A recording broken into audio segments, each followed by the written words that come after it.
Howdy.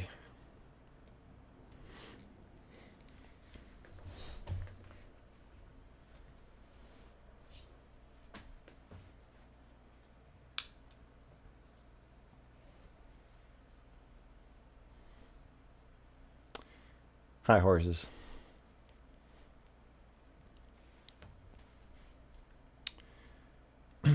Oh. Oh, yeah. Concealed carry, baby. The stream is starting. Yeah.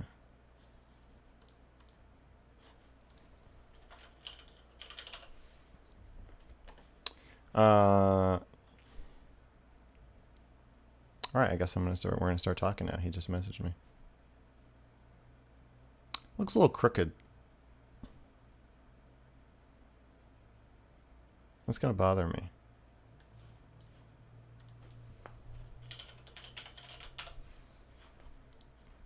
How do I fix that?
I can't. I'm not debating on the kill stream tonight. That's tomorrow.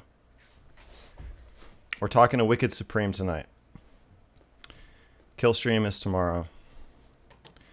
Oh, no, sorry. It's not tomorrow. Forget. Fuck. Okay. Kill stream is Friday. Friday night. Tomorrow I'm interviewing Lauren Southern. I'm not good at scheduling, but I didn't move the kill stream. My opponent, Vince James, had to reschedule.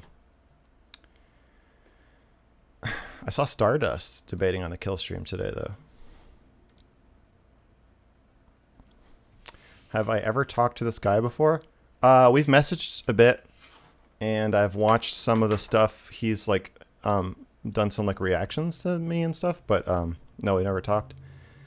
My knowledge of him is he seems like a pretty down-to-earth guy.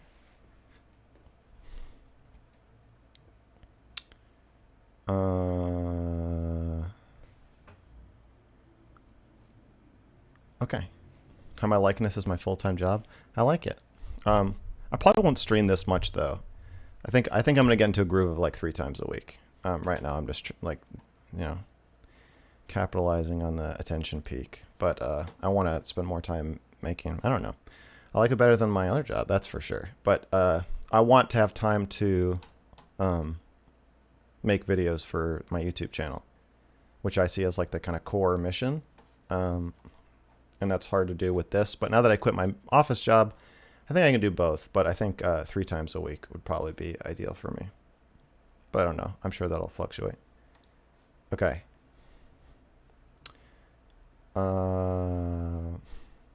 Would I ever play video games on stream? Yeah, maybe. I don't know. I'll probably play video games on other people's streams. I feel like people are not coming here to watch me play video games. As fun as that would be, I feel like it would dilute what I'm doing. All right, I'm calling Supreme.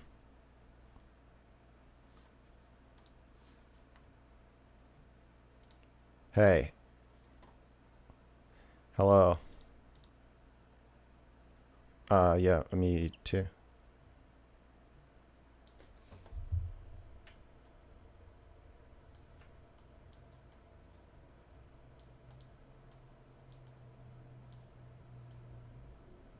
Side by side. What's your setup gonna look like?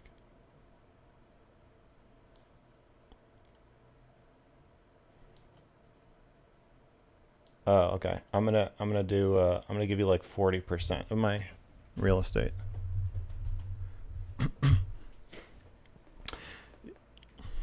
Yeah, your head is like a lot bigger than mine on my stream. Is that gonna sway people to like respect your opinion more? No, your head's like the size. Your head's like the size of my body. That's true. Jeez, I don't know how to handle this. You sit so close to your camera.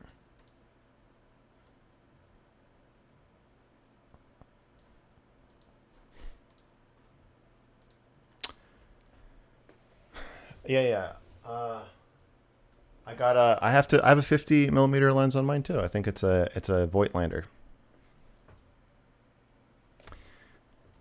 Okay.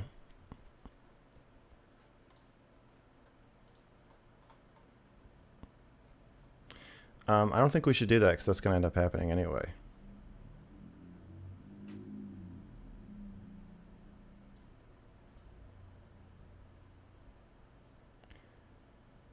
We don't have to force it. No, I'm not now. It was, but I'm saying we don't have to like plan it. Oh shit! They can't hear you. Fuck. Sorry, guys. Thank you. Thank you. I'm sorry. He said that we should stare at each other silently, and then oh, you heard what I said. Okay. Are you just lying to your chat about what I said now? You don't want to answer like the really hard question I just asked you, but because they couldn't hear me, you just want to pretend I didn't ask it? Wow, you're already playing mind games with the chat. What should I call you? Well, okay. Your name on Twitter is Max Carson. Do you prefer Max or do you like Mr. Girl? Either one. Okay, well, my name is Matt in real life. Okay. So should I call you Matt or should I call you Supreme? Yeah, if you want to. I really do. Listen, there's going to be a point when you do this online content creation stuff that you're going to hate hearing your like screen name or whatever. And you like don't talk down on me. Oh, my bad. I'm sorry. I should just share my experience. How long have you been doing content creation for? I've been streaming on the platform for about since like 2017 or so. Okay, that's when I started my YouTube channel. Okay. And you do live interactions with people where they call you by your name or on YouTube? Is that a thing? No. Okay.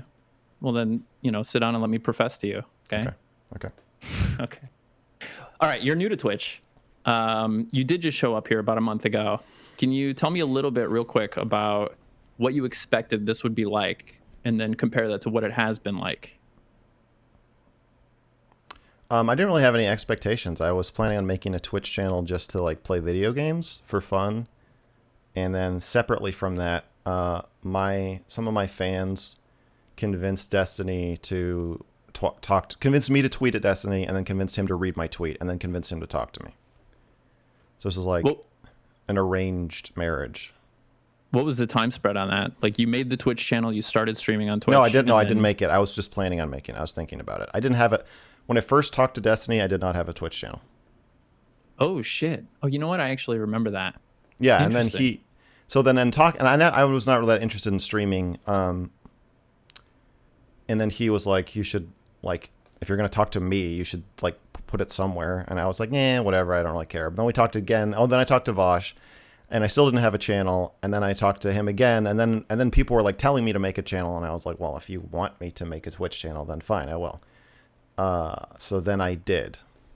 So I didn't really have much. It was more like I felt invited to make a Twitch channel. So then I did.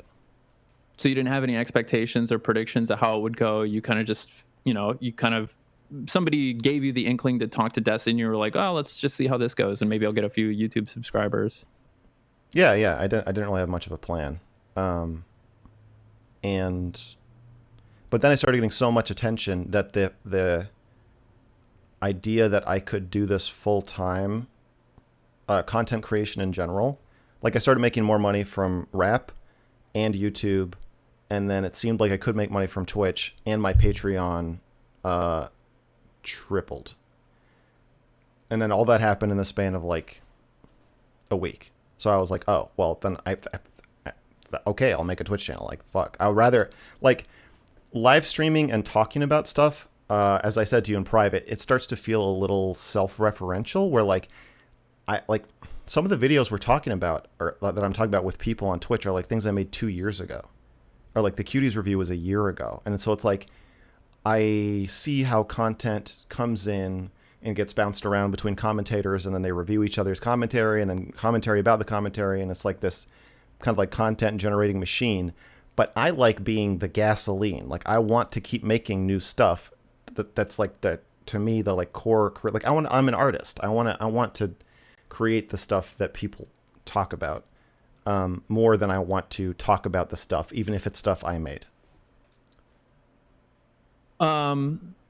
Okay. I mean, that stuff makes a lot of sense. Has there been a big difference for you going from making YouTube content and like the only real engagement you have with any sort of community is like through comments and that sort of thing, and then coming to Twitch where now you've got all this spillover from all these different communities and all these creators are talking about you all the time? There's a more high school aspect that I was not used to, because on YouTube, like, sometimes people make videos about me. They'll be like a deep dive into how mrgirl is the most fucked up person on earth. But Do you watch them? yeah, How does it feel watching those? it's funny. It's funny sometimes. It's funny when the person like who making it seems like unhinged or like horny and scared. I don't know. I find it amusing. I watch them with Shaylin, and like, we laugh at them. It seems kind of silly. Yeah, because like most people who know me are like not scared. Well, that's not true. People are scared of me, but they're scared of me in a different way. They're not scared of me in a like you're a deranged psycho way. I think they're scared of me in a like an emotional, provocative kind of way. Does it make you feel like they're sort of like making a little piñata that looks like you and sort of just beating it and you're kind of watching them do it? Yeah, kind of. No, it hurts my feelings more than that. It's not just funny, but for the most part, it's funny. There's a point where like hate just feels bad, even if I think it's misguided. But on Twitch, all the people know each other. It's just much more incestuous. So I think that's the thing that's different, where it's like, I'm like, well, I wonder what, Irrelevant is going to say about the conversation I had with Stardust about what, like, Merrick said to her about my rape video that I made in 2019. It's like, it's like super weird. Like, I'm not, and it's kind of distracting. It feels like there's like so much content to watch if I want to stay like updated about like the current conversation. I want to continue the conversation. So yeah, I'd say that's the biggest difference.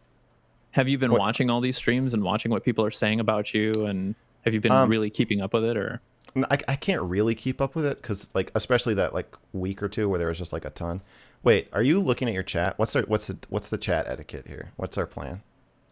So naturally, I kind of have like a natural tendency to glance over at the chat just because it's like part of my job. But typically when I'm having conversations with people, I don't look at it at all, typically. Well, that's internally self-contradictory answer. So sorry, what I mean to say is I don't like actively read stuff. Sometimes I look over at, like, you'll watch me do this sort of motion. I'm looking at this other monitor where I have OBS up. Sometimes I'll do that to like as a self mirror or something like that, and I'll kind of just glance at like the chat, but I'm not like focusing and reading anything. Once in a while, it really depends. If there's some piece of contention that comes up, or one of us asks a question that the other doesn't have an answer to, I might have some sort of like subconscious like reading the chat or something to see if anybody has an answer I can deliver to you. But like if things start getting weird, yeah, you'll let the chat know. If I need a vibe check or something, listen, yeah. You'd have to ask my chat. Can I ask my chat right now, like how often I've ever interacted with them whenever I've done an interview? Because I think it's 0 times ever. Well, you're about to break your record if you ask them. I'm only asking because part of my problem is I don't know how to use OBS, or Discord or Twitch, and so like if I mute you by accident, I'm gonna need them to let me know. So it might be a good idea for me to keep them in the corner of my eye. you don't have to apologize to me for reading your chat. I know that there's a major learning curve involved, and certainly the position you're thrust in your chat is probably moving faster than my chat has ever moved. And I've been at this for some time. So you take the time you need. I promise I won't get mad at you. Okay. I'm okay with you getting mad at me, but I appreciate this. You might like it. I might. Well, I don't know if I like it when people get mad at me, but I like it if they tell me if they are. You know? You seem like a guy that kind of likes conflict. I like it better than the alternative. I like What, it like better than holding passive hands aggressiveness. No. Oh, yeah, okay. Passive conflict is inevitable. It's just a question of whether it's going to be underhanded or open. Or direct and honest, that sort of Yeah. thing. Yeah. You're about my age. Was there a time that you remember when you sort of had a turning point and like your self-awareness, like you came online and you started to notice things about yourself that maybe people had been telling you your whole life and sort of agreeing that they were true and like starting to work on it, that sort of thing? Yeah, it didn't happen online though. I think it first started with I mean it's mostly through relationships. A friend I had in college, or I still have from college, and then my ex-wife, and then therapy, and then Shaylin and other people along the way. I would say I wouldn't say that I've had many great personal shakeups or awakenings from the internet. Oh no, yeah, this wasn't internet related or streamer related or anything like Oh, that. you I'm said just you asking. came online. I didn't understand. Oh, sorry. When I say come online, like Things I'm just turning on in my brain. Yes. Yeah. The biggest one definitely was like around 30. Interesting. I feel like for most men this happens around like 25, 27, or maybe 30 or so. But of course it's an ongoing thing. You mentioned a bunch of people that probably make up like the tapestry of the last decade and a half of your life or whatever. Maybe not. Yeah. I'd say there's a few like really notable moments that I remember though. Do you feel like that came through being challenged by other people, or was there a moment where you began to challenge yourself? What would you credit this more to? Other people. Interesting. Um, has there been a period where you really started to challenge yourself in the way that you started viewing things, or the way that maybe there were some things you took for granted or things that you wanted out of people, that sort of thing? I don't think so. I think that I have a tendency to go pedal to the metal when I know something about myself. So it's usually like ignorance is keeping me from making progress, and then someone will point something out about me, and then I'll take it and run if it resonates. Okay. I don't want to stick on this too long. This is just, I'm asking out of curiosity because there are a couple of streamers that are my age, and like this has been a pretty distinct part of my life experience. And I know you mentioned, sorry, just moving forward, if there's anything you want to mention from our DMs, like you have full permission. You can just describe it and be like, we talked about this in private or whatever. You Like, too. Okay. One thing that you mentioned before we started this is that you didn't want to spend too much time on you because, like the past couple weeks on your stream have been all about you, and you wanted to give something sort of more fresh to your audience. I got that impression. Is that Yeah, kind of. correct, It feels like a lot of my content is about me, and I'm already wary of that. It already feels like I'm occasionally pushing the limit of what is tolerable to hear somebody talk about themselves and all the different ways they can talk about themselves. And now I'm talking about other things that people said about me talking about myself and talking about the best way to talk about talking about myself, and it's like too meta? Too boring. I'm an Feels interesting stale. guy, but I'm not that interesting. Okay, well, I guess to that end, I didn't ask you. I didn't think to ask you about this. It was a shower thought after. Were you hoping that I would offer you like some more novel topics or something like that, or were you wanting to ask me things? Or No. Well, I'm fine with a free-flowing conversation that just goes wherever. I wasn't. No pressure. I was just trying to figure out from you earlier when I was asking you what you want to talk about, just like how to like frame this. But I titled my stream that just saying that we're going to talk about life. Okay. Yeah, that works.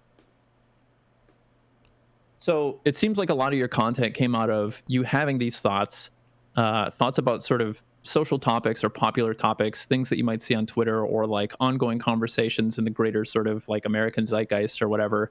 And how would you consider the way that you go about like thinking about these topics and coming to conclusions to then present to people?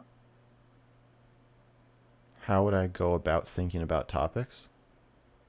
Yeah, like before you make a video, is there like a process that you can think of that, is it just like you sitting around sort of thinking about things with your thoughts bouncing around in your head until they eventually become refined and point to a conclusion, and then you've like I got don't think so. your I think usually it's just like I think of a way to say something that I think is funny or insightful, or there's something that's so big, like Kyle Rittenhouse, that's like I feel like I should say something that's like Mr. Girl needs to take a stand of some kind on what is happening, and then and then I make it, and then if it's not that bad, I post it. okay. Do you have like a brain trust or people that you sort of bounce these ideas off of and converse with before you come to Yeah, put pen to paper? yeah, Okay. Jimmy. Oh, Jimmy's great. Yeah, my brain trust Is, name is Jimmy. His is that his like a friend of yours or? Yeah, but he's the editor in chief. He has full veto power over the whole channel. I mean, is this? Are you kidding or? No, no. There's a guy named Jimmy who his job and for 10% of everything I earn, his sole responsibility is to tell me when to not post and or not do something. Like you trust him to basically close the gate on you. Yes. Okay. That's interesting. Can you talk about Jimmy or does he prefer Yeah, to yeah. not be I really? love talking about Okay. Jimmy. What do you want to know? I mean, I Is he don't know. like Like, old friend dox of him. you or what? We met Why playing do the you trust last. this guy? We met playing The Last of Us. You ever played The Last of Us? No, I've actually heard this story. I know you want to trend as few old ground as possible. I actually have Okay. heard this part of the story. Yeah, you guys Okay. were So playing The what? What Last do of you Us want? multiplayer. Oh, Yeah. why do I trust Jimmy? Yes. Uh, if Here's the Jimmy reason I asked doesn't that. if Jimmy Sorry. doesn't Oh, like good. you, Jimmy doesn't think something you said was smart, you'll know. No Uh, filter on Jimmy. he has a filter. He just doesn't use it. Okay. And so like, uh, there's a yeah. It's not that I trust Jimmy so much. Like, I wish my sensibilities were identical to his. It's just that if you take what I think I should say, and then you subtract all the shit that Jimmy thinks is stupid, I'm I'm happy with what I'm left with. Also, I think that as I grow, as like a and as I have more fans, it was easier when more people like didn't like me. But as you get more fans, you get more yes men. You get fans who are going to tell you like that you're great no matter what, just because they really like you and they want to see you succeed. So as that happens, I think it becomes increasingly important to have somebody there telling you like that's a fucking terrible idea. Okay. The reason I bring this up is because we talked about this a little bit before, but there's like a perception of you that you've been made aware of now, based on your appearances over the past couple weeks. Do you want to describe that a little bit? I don't want to put words in your mouth or anything. The perception of me? Yes. The perception is I say I'm kind of a pedophile. And then you go, whoa. And then I say, well, everybody is. And you're like, well, not me. And I'm like, well, now you're cornered because everything's a spectrum, don't you think? And they're like, I guess technically. And I'm like, okay. So they're like, but not pedophilia. And I'm like, okay, so either you're stupid or you're lying. And you can pick one. And you can't change my mind about this. And then I drop the mic, and then I say next, and then I go to the next channel. so there's one possibility that I can think of that you didn't mention out of those potentials, and one is that perhaps the way that Wait. This isn't what I think. You asked me people's perception of me. I don't. Oh, This is not my oh, perception of myself. I'm saying this is. I believe the perception of how I okay. talk. Where do you believe this Or the perception other can- perception is just that I am a rapist or a pedophile. But I feel like most Okay, people don't actually think that. interesting. I'm sorry, I don't know how I didn't catch that. Yeah, because like I don't think you think you're a pedophile, and I don't care if you are. But I don't See, think anything that you've I wonder about said. that. I'm like, so what if I am a pedophile? Like, what does that have to do with most of what we're talking about? I feel like most of these conversations, like, I feel like most of the, like, wouldn't you kind of win if you were talking to me and you're like, well, it doesn't matter if you're a pedophile. I feel like that puts the ball back in my court. Then I would have to deal with like, in a way, people are like helping me prove that I'm not a pedophile by saying like, well, I wouldn't talk to you if I thought you were a pedophile. But if you say like, well, I don't care if you're a pedophile, let's talk anyway, then suddenly I have to deal with all the discomfort. I think that's a good move. Nobody So else I has think done that.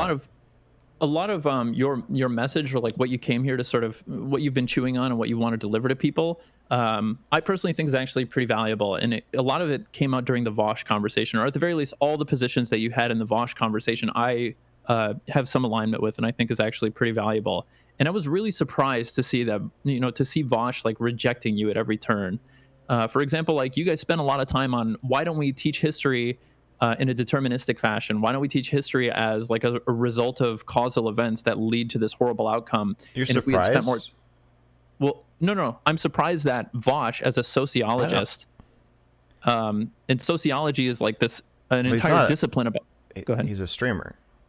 Okay, Vosh is a sociology major, as somebody who's a sociologist by training, by some Well, training, undergrad. I would be surprised if Vosh believed what he was saying, but I don't think he did, and that also doesn't surprise me. It's pretty clearly, Vosh is a hyper partisan political streamer, and so me pouring cold water on partisanship is not going to be that appealing to him.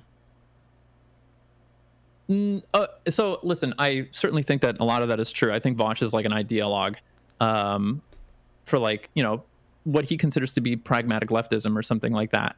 But I feel like on its face, the idea that we should be studying history, we should be learning how historical events culminated in these terrible events like the Civil War, such that they could potentially, hopefully, be avoided in the future. I feel like is like actually like kind of banal. Like it's a pretty obvious thing to state about like one benefit of studying history. And it was just really interesting to hear him pushing back about that the whole time, when he could just say, yeah, in reality, you have attended higher education, like collegiate history classes and stuff, they do. Like if you take specialized history courses, they do spend a lot of time on that sort of thing. Like Mm-hmm. it led to war because of these mechanisms, because of these causal events that formed a chain that led to that. And here's how maybe we've been able to identify that and avoid like similar, similar, what do you call it, like foreign policy snafus in this situation, that situation, something like that. But it was just really interesting to hear that he had his blinders up from the very beginning. And then, like, you hadn't really even made any major political statements at that point. I guess the fact that you had said maybe we should be learning about how the Nazis became Nazis because they're not like hell spawn demons No. or something. That's not. I don't think that's what derailed it. I think it was me saying we should be nice to them. Yeah, I think me that saying probably made him weary. do you feel warmth toward Nazis, and can you show warmth toward Nazis? I think that was the what derailed it. Interesting. And certainly rhetorically, I can understand anybody like being put on guard from that. But it just seems like you'd have to. I understand his mindset is probably, if I had to predict, I would assume that his mindset was this guy is here to sneak in some like white supremacist or pedophile talking points through the guise of having a more I benign feel like it's message or very something. obviously a Jew. But Like I don't. I feel like listen, if you look at me, I don't. I maybe not to most people don't immediately go there, but I know Vosh looking at me, I assume predicts that I am not going to start saying white supremacist things. okay, so is Ben Shapiro.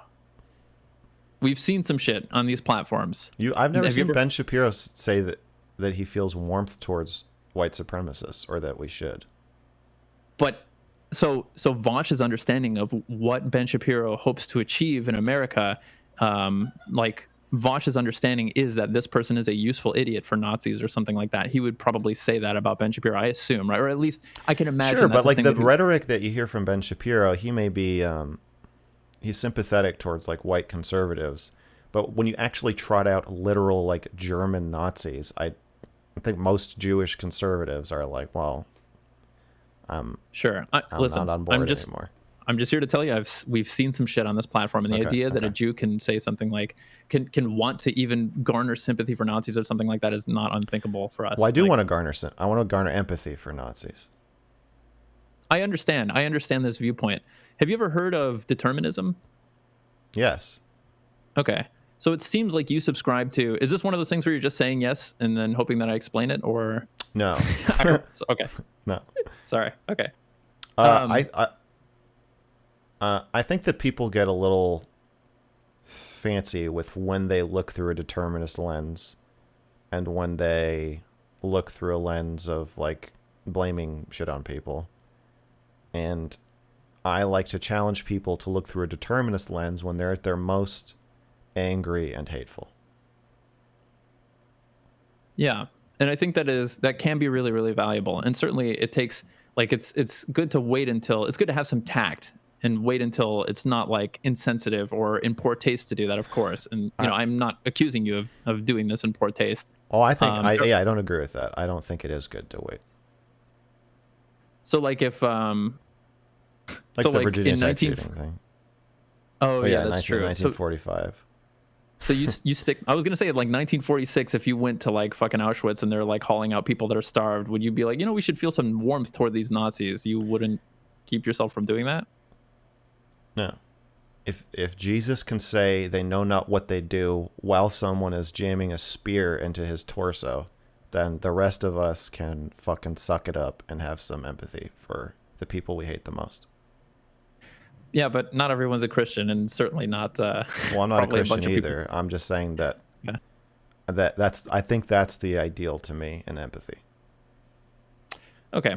And it's a lofty goal, but Yeah, and I think that's part of what I'm trying to challenge people to do.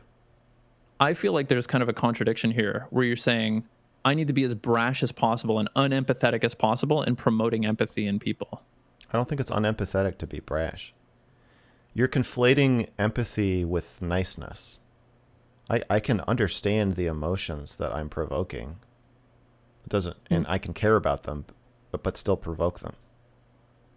So I would classify empathy as being able to understand or predict with like a high degree of accuracy exactly how a person is like feeling through like a tough situation or something. And so if somebody has just been through a tough situation and I can reasonably predict with like a high level of consistency that confronting them on this topic and like demanding that they forgive someone that has like hurt them horribly is going to like cause a lot of pain in them, then I would say that I'm acting unempathetically and that I'm not Well, you exhibiting just any empathy. contradicted your own definition. You said your definition of empathy is the ability to predict with a high degree of accuracy. Are you insinuating that when I provoke people, I am not aware that they're going to be provoked? Well, to be clear, I said empathy is not necessarily the ability to predict, but that comes from like having an understanding You're of saying what they're going through. You're saying I don't understand what people are going through when I provoke them? Well, I mean, that would be my question. If you understand what they're going through and you can predict with a high degree of accuracy that they're going to respond to a message demanding like empathy towards them and it's going to like result in more pain from them, is that the result of empathy? I don't know, but you're conflating empathy with a desire to not cause pain and a desire to soothe. But those are not the same thing. I guess this is interesting, and this is becoming lexical pretty quick. So, do you think a No, it's killer, not. like a, You just call you said I'm unempathetic, and then gave me a definition of empathy that fits exactly what I do. And in fact, in order to provoke somebody, you have to be empathetic, because you have to be able to predict and understand what is going to resonate with them and what might resonate with them in a provocative way. So I'm not sure I would listen. I think if the root of this is that I gave an incomplete definition of empathy or something like that, I'm happy to own that. But It's I feel like it's not that it's incomplete. It's that you're inserting a moralistic judgment of you should use that power of understanding the experiences of others to help them have a better experience or a calmer experience or a less upset experience. Well, And you're also, specifically, so I think that the way that most people interpret empathetic is like it's sort of loaded in there that you have to demonstrate some sort of compassion, or that you're compelled to demonstrate compassion towards a person for which you feel empathy. I don't agree with, I don't agree with that. I Well, don't then think, that's where we disagree. um, well, I also don't agree that compassion is best shown by placating people. And I think that's what you're talking about. Well, I guess in the And, moment, and like, oh, go ahead. yeah, I don't want to placate people. So if there's a mass shooting or a Holocaust and you feel bad about it, or like the day after the January 6th riot / insurrection, whatever you want to call it, Sure. I posted a video, and the title of the video was, "They're not terrorists, they were deceived." And I'm not, my channel is not out to make you or anybody feel soothed, and anybody who's upset and feels like, especially when the soothing balm you want is permission to hate people. Like, no, I would happily stand outside of a concentration camp and remind Jews as they're liberated or on their way into the gas chamber that the people who are killing them are human. You can't forget that. I mean, I feel like do you think that message is going to land in that moment? Do you think it's going to be an effective message to send if that's the time and way that you send that message? For some people, yeah. Okay, And I I think really did that's, not want to turn this into a conversation about how you communicate or whatever. Um, like and I yet feel you, like we've and yet you have. well, Because I've been you did that when you said I preach empathy, but I communicate in an unempathetic way. So you've already done this. well, I said that I felt that there was a contradiction there.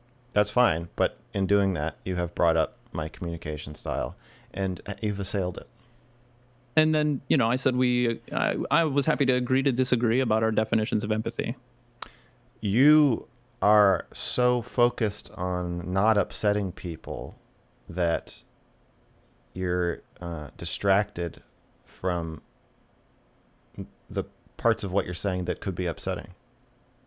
It seems Can like you tell me? Go well, ahead. you're attacking me, but your presentation is that you're just being a nice guy and asking a question, and so you yourself are not aware and are not empathizing with the response that you're going to get, which is that I'm going to get pissed off and defensive. So, I mean, sparking the discussion about whether or not you saw that contradiction and how you would reconcile it was interesting to me. And as soon as I was satisfied that we were just operating on different terms, I was happy to pull away from there. But I'm not satisfied because your own terminology was inconsistent with itself, because you gave a definition and then contradicted your own definition by saying I'm not empathetic. Sure. Do you want to I talk about that, how I feel about that contradiction or how I might reconcile it or something? Or, No. okay. Do you want to keep talking about this or? Um, I wanna know. I feel like sometimes when I talk to people, they feel like they have a moral obligation to try to get me to change what I'm doing. Especially the last couple weeks. It reminds me of, like, I guess this happens a lot, but it feels like the last couple of weeks, as I'm getting more popular and my power is growing and my ability to do evil is growing, I feel like more and more people are saying, like, "Hey, don't you think that if you maybe just tweaked a couple things, then maybe you do less damage to the world?" Do you think that's what's driving what you're saying?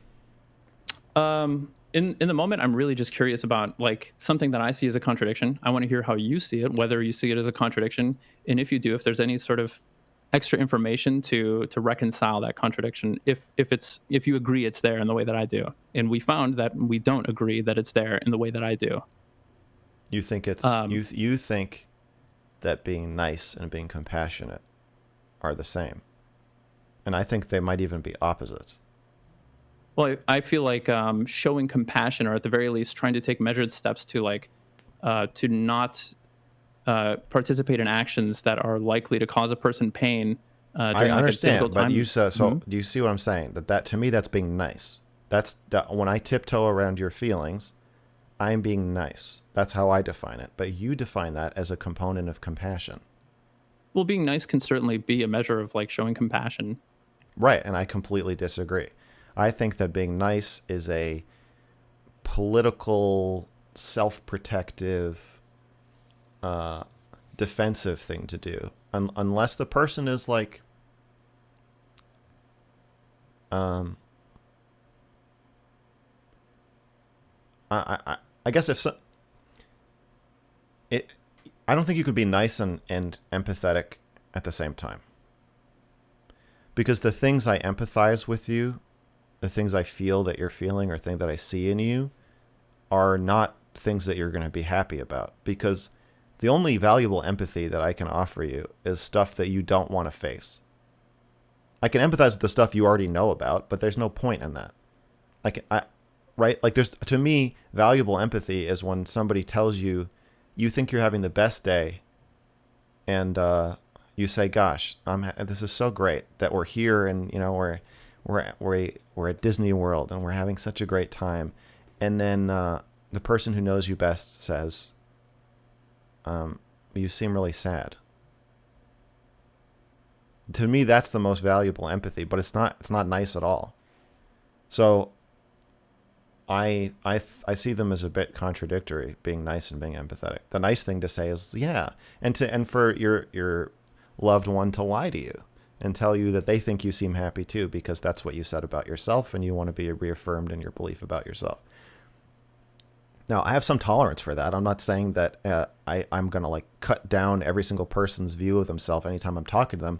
But when it comes to let's hate and dehumanize Nazis, pedophiles, January Sixers, Black Lives Matter rioters, Antifa, police, when I see people giving themselves permissions to hate these groups, then I have very little patience then. And then I do want to cut down your view of yourself because I think it's harmful. I don't want to placate that. Okay, that's fine. I gotta be honest, like when you describe it this way, when you describe how the most empathetic thing you can do is like give somebody a cold hard truth, I believe that's true for you. I don't question that for a second. One perception of you that's floating around that I personally agree with is I think you have a tendency to project the things that Max Carson wants, or the things that Max Carson likes, or the things that Max Carson has experienced and believes is true about his experience, must be true for everybody. I don't think that's true at all. I think I have a tendency to admit when I'm doing it, or admit that I could be doing it. I think we all project our experiences and our beliefs onto other people, but I think that I want to avoid what I see as humiliating experience of being someone like a Vosh, who clearly is projecting, who is incredibly emotional, who is overtaken by emotion in his own experience, like in the debate that I had with him, and yet maintains that everything he is saying is coming from this place of pure analytical brilliance. I would rather just head that off and say, yeah, I do have this is an emotional topic. I have a lot of my own emotions. I have a lot of my own experiences. I will even share my experiences in the middle of a debate where it will somewhat discredit me, like when I told Destiny that I talked Shaylin out of taking hormones. Does that inform my beliefs about trans people? Or was that informed by my beliefs about trans people? Does it mean anything? I don't know. It obviously means something to me. I think it would be super embarrassing because I'd already made that video, right?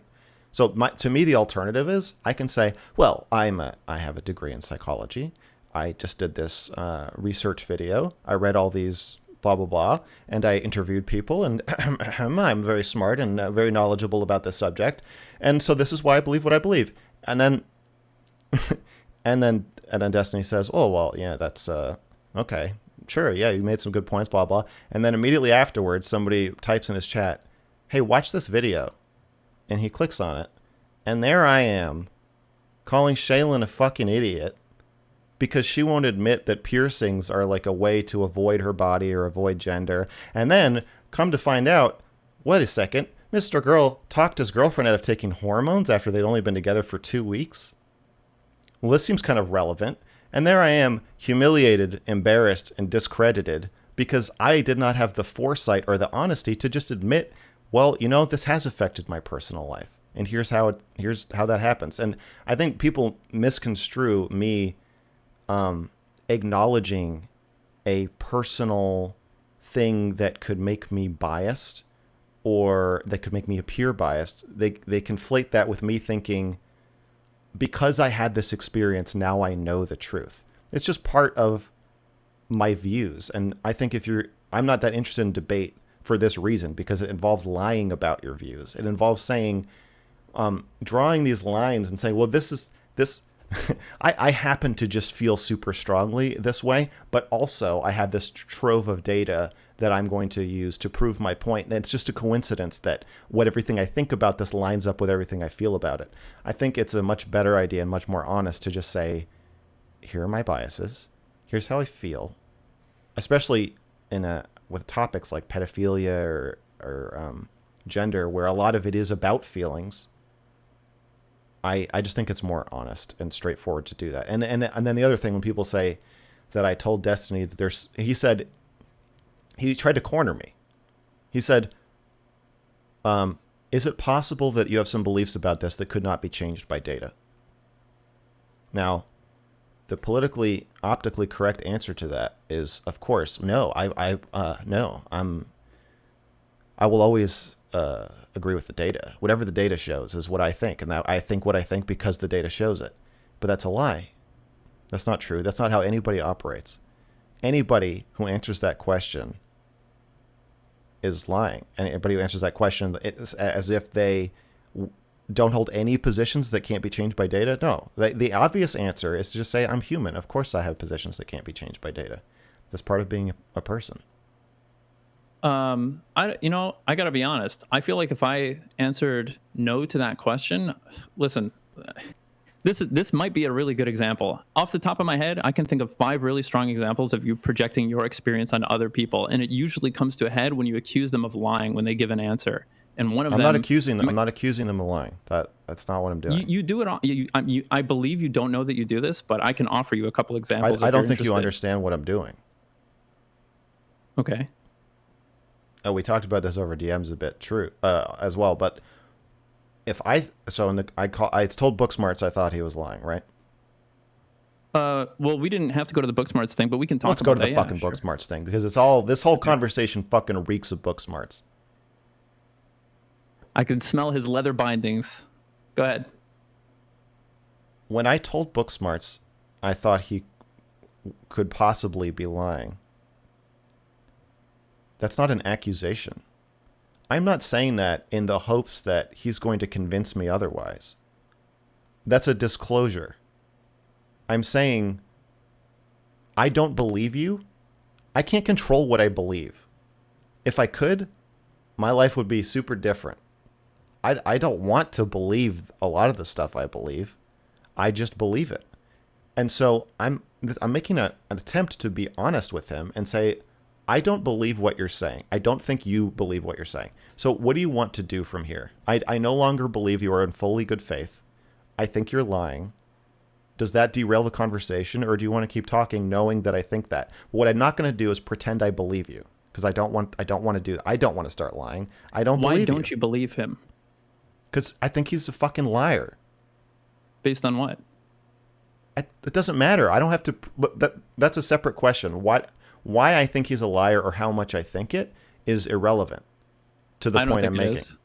It's irrelevant to the point I'm making, which is that I believe Booksmarts is a liar. Why? It doesn't matter. Why does it matter? Matter. No, it matters doesn't. To answer the question of whether or not you're projecting your experience onto him and expecting him to have the same experience. No, I don't. That's not what I'm talking to you about. Okay. I'm actually really curious. You're getting distracted. Do you have a really strong reason for why you don't want to answer this question? Yes. Okay. Because I find it intolerable when people get distracted by the moral condemnation associated with a idea. There's no moral condemnation here. but go ahead. Well, do you want me to answer your question of why I don't want to answer your question? Sure. Okay. The reason is that if I said I think Booksmart is a really smart guy, you wouldn't say, well, why do you think that? You would accept that I believe that. And so because it is a negative belief about Booksmarts, now you are interrogating it, but that actually is irrelevant to the conversation we're having. The conversation we're having is about what do you do in a conversation? I need to put a pin in this because you just told me what I believe and what I would say. Do you think that you would corner me into saying if I said Booksmarts is smart? If you said that I would not ask why you thought he was smart if you made the comment that he was smart. I don't think you would ask it in the same interrogatory way that you're asking me right now. Do you? You may not be terribly familiar with me. I don't know. I That's feel fine. like Do you think I'll take your word for it. Do you think that you would interrogate me if I said Booksmarts was smart and then attempted to move on to the rest of my point? I don't feel like I'm interrogating you as much as That's fine. I'm really do you think it would be a sticking Mm-hmm. point and that you would say that you are not willing to hear out the rest of my point? Or do you I believe I would ask. Do you think that you would be as stuck on it as you are on the idea that you think you would ask multiple times if I just said I don't want to talk about why I think he's smart? You would say, no. We really need to get down to why you're calling Booksmart smart on my fucking show. I don't think you would do that. But if you think you would, I will give you that point. So then I will say that I think you're lying. Okay. If this were just an offhand conversation, you just said that, I would think about the fact that I feel like you don't know Booksmarts that well, and I would look for specific examples. Like I would be curious. You're changing the subject. I don't want to go down another dialogue tree. You're changing the subject. Am I? Yes. The subject is how do you handle it when you're talking to somebody and you think they're lying? I think there's two ways to handle it. In the Twitch political sphere, what I've seen is when people think somebody is lying, they politely try to ask questions or discredit them or chip away at their belief, but they don't just say, well, I think you're lying. Because I think the format of debate says that if you think someone's lying, you just have to, it's a kind of assumed that they're going to lie at some point because they're trying to win. And so then you start trying to win and you try to chip away at their position. And I don't want to do that. I don't want to argue. So to me, if Booksmarts is saying something and I do not believe him, I don't really want to engage with it anymore because I think he's lying.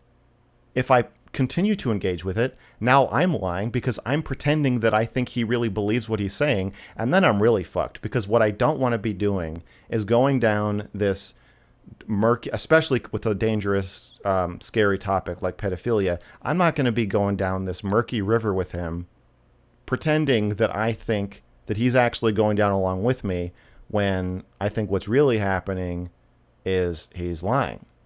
I don't want to do that. So to me,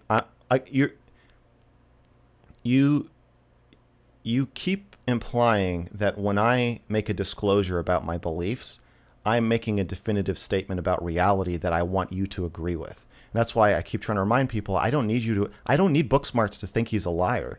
I don't need you to think Booksmarts is a liar. I just think he's a liar. And so I need to disclose that because at some point I'm like, hey, I don't think you're being straight with me. What should we do about it? But so in order to answer the question, we got down this dialogue tree because I talked about how I get the feeling that you project your life experience or thought process or the way that you perceive things on others, and you expect that everybody has the same perceptions about life or like that. I don't expect that. I do not expect that I know that you don't think Booksmarts is a liar, at least to the same degree that I do. So that's when I keep asking the question, why do you think he's a liar? I don't want to talk about why he's a liar. I don't want to talk about it. But the point is that I think it. And I don't expect you to think it. And it's okay with me that you don't think it. I don't need you to think it. We don't need to agree. Okay. I'm not here. Listen, I'm here to compare my perception to yours and see if there's any accuracy. Like, I'm not here I don't want to do that. What do you want to do? We can compare perceptions. That first part sounds fine, but what do you mean any accuracy? I don't want my opinions evaluated by you for their accuracy, nor do I want to evaluate yours. Well, I'm not going to say why don't you think Booksmarts is a liar? Huh? What makes you think he's so honest? I can answer that pretty. I know, but I'm not going to ask you because I don't care. I don't want to know. That's not what we're talking about. I just think we can take it as what we're talking about. I think more broadly is what does it mean when I disclose my, okay, am I projecting and making prescriptive statements that I think other people should agree with? Yes. And it's right. And I'm saying you're wrong. That's not what I'm doing. What I'm doing is explaining to you my mindset. I'm disclosing my beliefs to you. I'm not trying to get you to agree with them. So earlier when you said Shaylin wouldn't admit that piercings were a way for her to hide from her body. Yes. So that's a thing that you knew in terms of why Shaylin was doing a thing. No, that that's you a thing I believe thought. No, that's a thing I thought. Okay. And moreover, a thing that I thought that she thought. Okay. I can speak to it with some surety in the past tense because she eventually did admit it. So now it's a thing we both think. And we both think that she thought it, and we both think that she eventually admitted it. Okay. That situation is fine, but that would have been a good example. In that moment, though, like, I guess I'm curious, did you ever have like a period where you, like, how did that come about, her admitting to it? I said, I think you're lying. Why did you think she was lying? I said, you just said you're using tattoos to escape your gender and your body. And then when I brought up piercings, you grudgingly admitted it.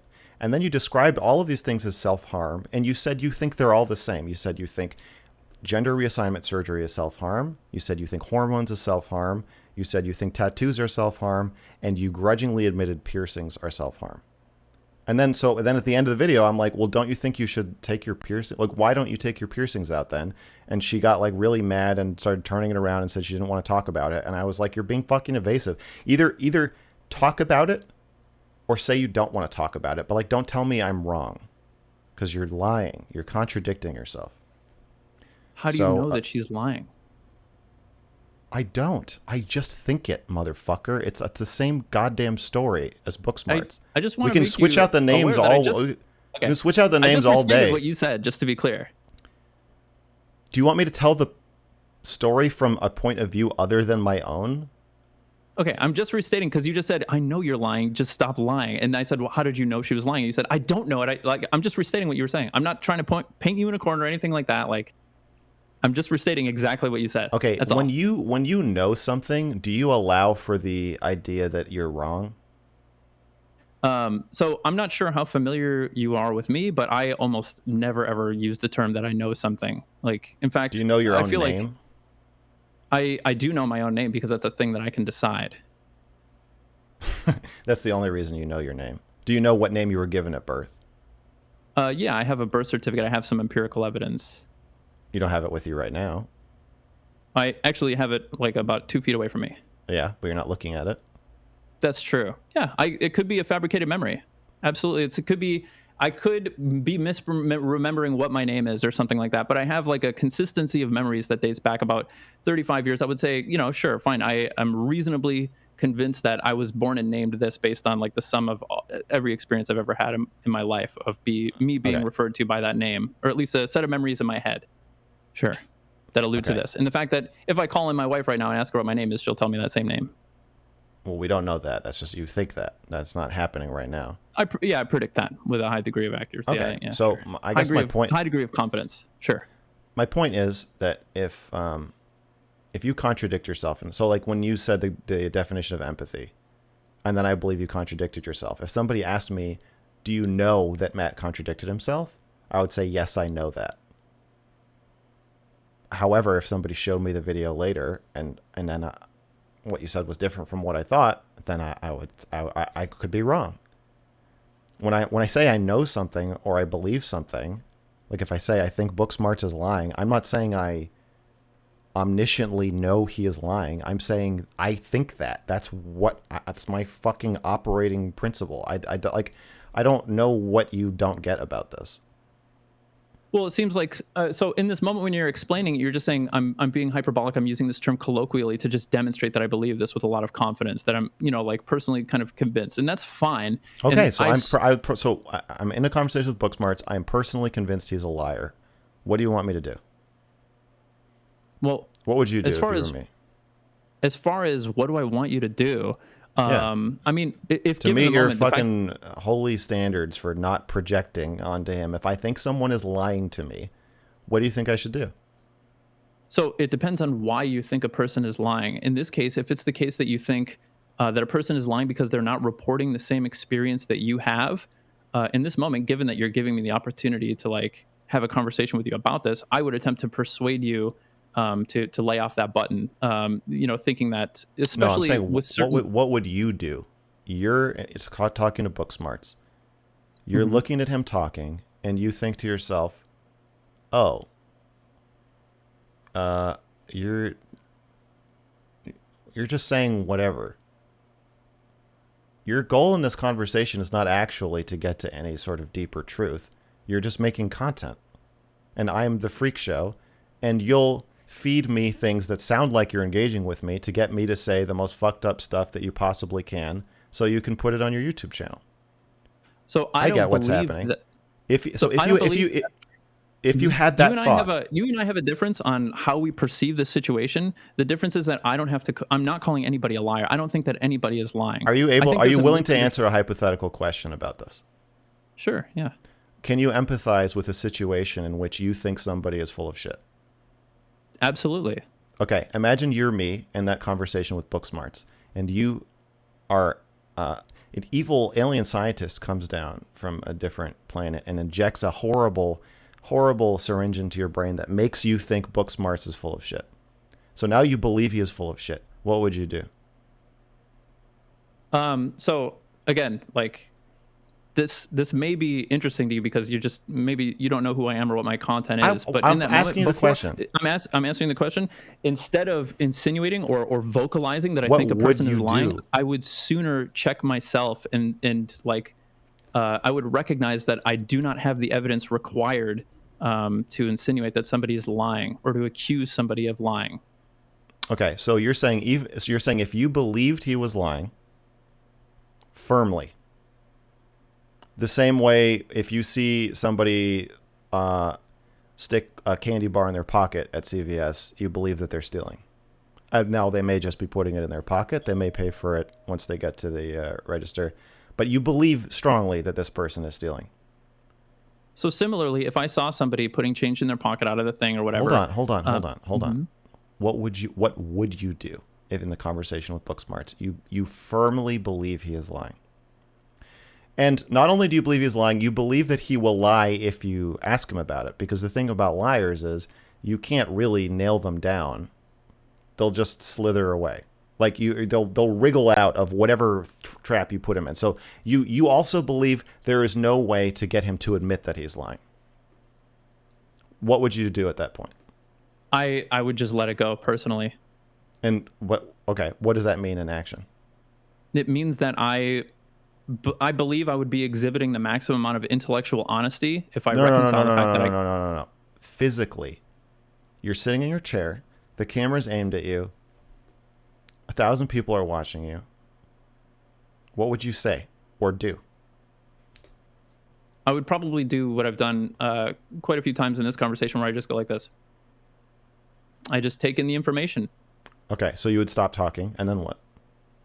How would you handle the rest? We would move So on. we're supposed, yeah. So we're gonna move on, and so us moving on means I'm gonna ask you more questions about what you think of 12-year-olds dancing or 11-year-olds dancing in cuties. What would you do? Would you just continue to answer them? If you think that if you remember, you believe that I'm only asking you these questions to try to get you to say weird shit so I can make content. What would you do? If I truly believe that, I have a hard time considering that I would approach any conversation like that and not in good faith, just because I have a lot of faith in my ability to substantiate my reasoning for any given position You're that not I answering have. the And question. oh, which part of it do you think I haven't answered? You're sitting there. You believe what I just described. What would you physically Hmm. do?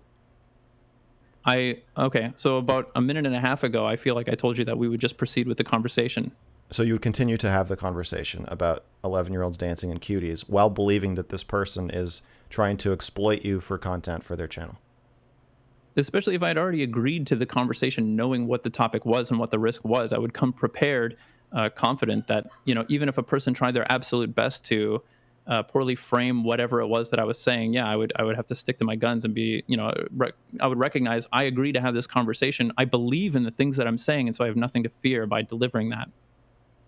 Okay, so you would continue the conversation, but you'd be careful about how you spoke. I feel like it's like my mission to always be as careful as possible about how I speak. But yeah, sure, maybe more than usual. Yes. Okay. That's how I operate. And like in this moment, now that we're, since we're having this conversation, this is a thing that I would promote for more people to consider. I'm not here to arm wrestle you into it, but this is a thing that I try to consider. Well, One of the reasons that go ahead. you kind of are arm wrestling me into it. But I completely Well, disagree with you. I think that's a terrible plan. I have to be honest. I feel like if this is an arm wrestling match, I'm losing it because I'm having a hell of a time just being able to get my thoughts out there and like submitting them to you for review. Well, no, you're just saying I'm interrupting you. That's a part of it. Sure. Absolutely. What's the rest of it? A lot of it is anytime I start to give an answer, you go back and try to tweak the hypothetical as much as possible to railroad me into giving the same answer you would give.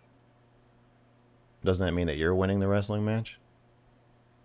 I'm just not in control. I don't feel like I'm in control. I feel like I'm, reacting and acting exactly in the way that you were, that you were asking me about in the book smarts conversation. And I feel like this might serve as a demonstration that I would do in that situation exactly what I have done in this situation. This is just how I operate, right? Like this, No, I find a lot of success. wait. No, you just called me out. And I think you could just ask me to stop interrupting you, but I feel like you're doing that in a roundabout way, and I will. Okay. Typically, I don't really mind interruptions so much, especially if your juices are flowing and you're like really, really zeroing in. So in that moment, like I'm not holding that against you because when you were going back and like retuning, you're giving me a better picture of like what's going on in your mind. And I, as part of having a good faith conversation, I love good faith conversations. I feel like the No, definition of a good you can't have it both please ways. allow me the end of this one. I feel like the definition of a good faith conversation is that I trust you to be the best representative of your experience. You can't have it both ways. You can't say that I'm interrupting you and tweaking the hypothetical as a power play that's making it impossible for you to get your thoughts out, but then also say that you welcome it. I'll stop if you want me to stop. Mhm. I just said that as a response because it seemed like you were accusing me of trying to arm wrestle you into a position. And I was just trying to report, like, if that's what you think I'm doing, I don't know what, like, it certainly doesn't feel that way in tone, or at least from my perspective. I feel like I'm, but we don't have to stand around in this all day. Like, we don't have to stick on this if you don't want to. How do you... Okay, I'm interrupting you because I get impatient when I ask a question and I feel like you're going to deflect. Or I feel like you are deflecting. Okay. But to I answer can that wait. question, I could just wait. But it's going to be annoying because I'm going to wait, and then I'm at the end of everything you say, I'm going to say, that's not what I asked you. yeah, and it might be true. I might have maybe misunderstood the question. That's the reason that I told you that I don't really mind the interrupting, because every time that you come back with, like a stronger version of the same question, you give me a better idea of what it is you really want me to answer. And Okay, that's so fine. you want me to interrupt you or not? Go for it.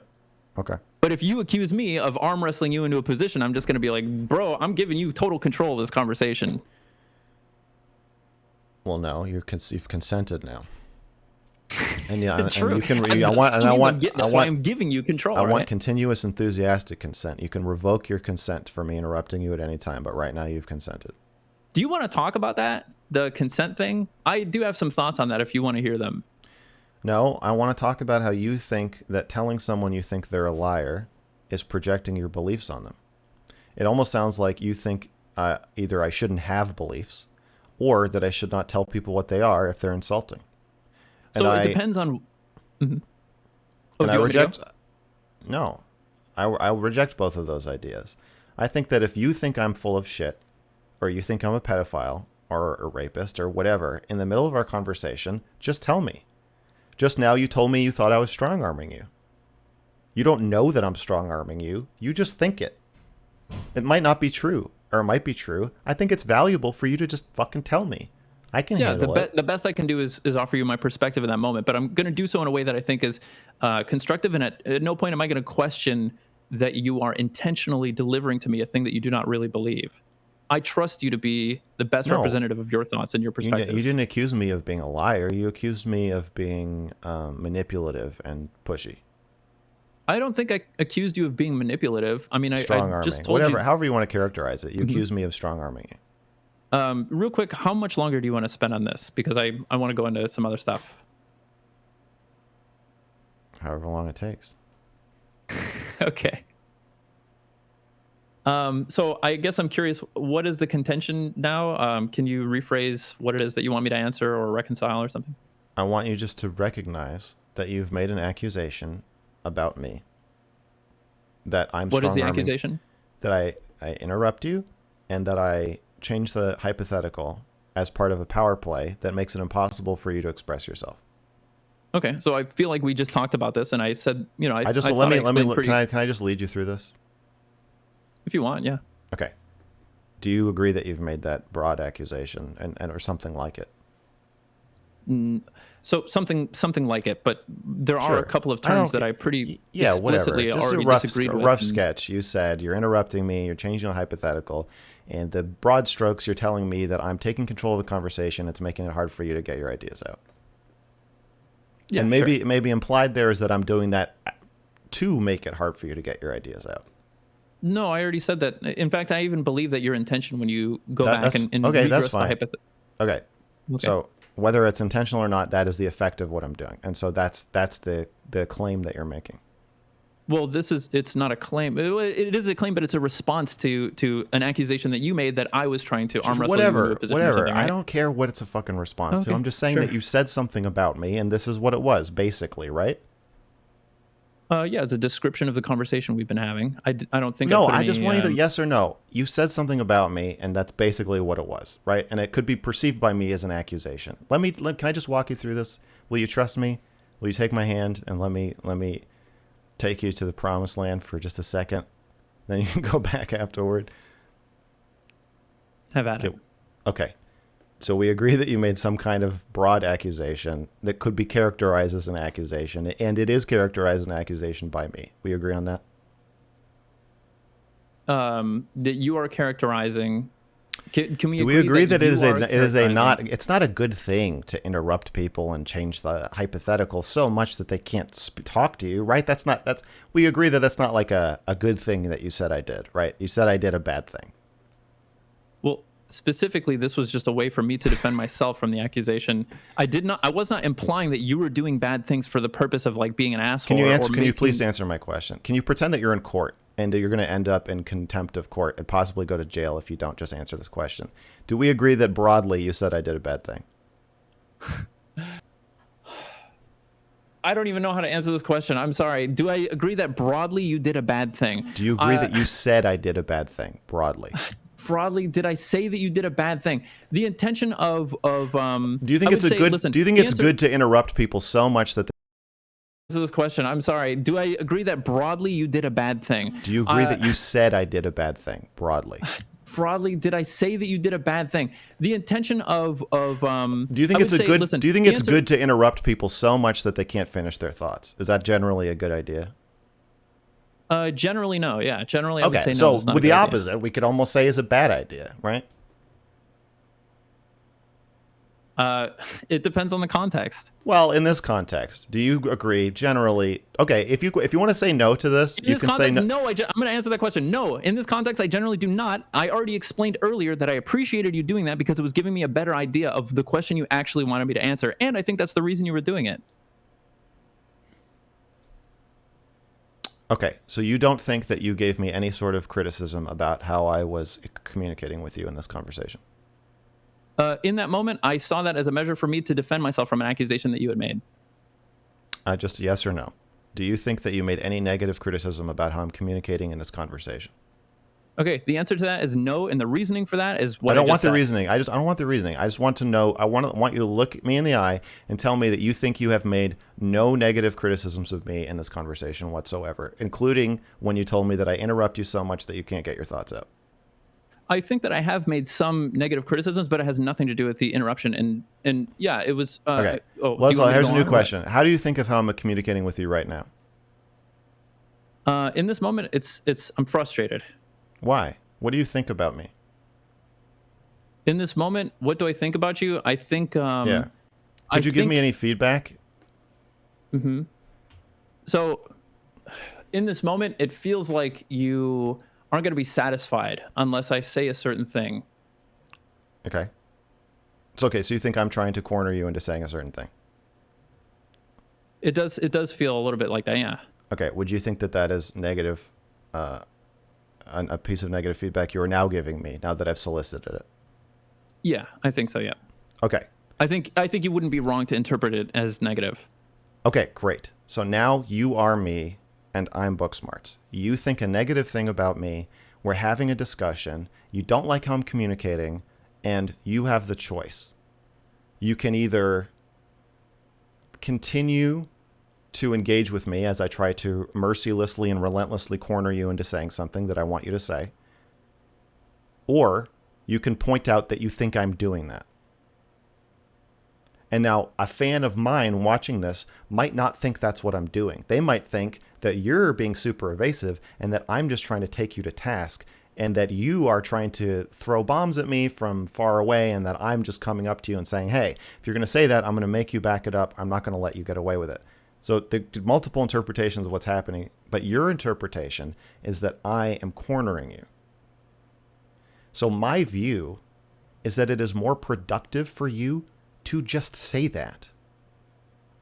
I don't want to keep playing the back and forth mind games where if you think the only reason I'm speaking is to make you say something that you don't believe, what is the fucking point of continuing? Why don't you just say that to me? I feel like it's just this assumption that nobody can take feedback, and I can. So, and I also expect other people to be able to take it for it to be a productive conversation. So what I would love is if you think, or anybody thinks, anything like what I said to Booksmart, if you think I'm lying, you think I'm cornering you, being disingenuous, just say that. And then I can take your feedback in. And I can say, well, obviously I'm not doing that on purpose. And I don't think Booksmarts is thinking like, time to put my lying face on because I'm a big liar. You're saying something about me that I didn't already think. That's the point of feedback. I think I'm advocating for myself. I feel like I'm losing the arm wrestling match. I feel like I'm drowning in the conversation. I see my chat getting annoyed with me because I won't let things go and it's repetitive and boring and I have all this pressure on me because I am new to Twitch and all of a sudden I've got hundreds of viewers and I haven't had like a natural way to grow into a big... So there's a lot of pressure on me. I don't want somebody coming into their first mrgirl stream and seeing that I just get stuck on boring shit and go in circles. I don't have the same kind of... How can I help you out of that? If that's not what you want, how can I help you out of that? That's not... I'm not asking you for help. I'm telling you these are my perspective of what I'm doing and how I'm feeling is completely different from yours, and I don't need it to be the same. If your perspective is that I'm pushy, I'm interrupting, I'm asking you questions and then changing the parameters in the middle of your answer to make your answer wrong, and most of all, that I have a certain thing I want you to say, which is that you're a pedophile, and that I'm going to corner you mercilessly until you admit that you think the girls and cuties are hot, and that I will take nothing else as an answer. Just fucking say that. I think the most honest, productive thing you can do is to say that.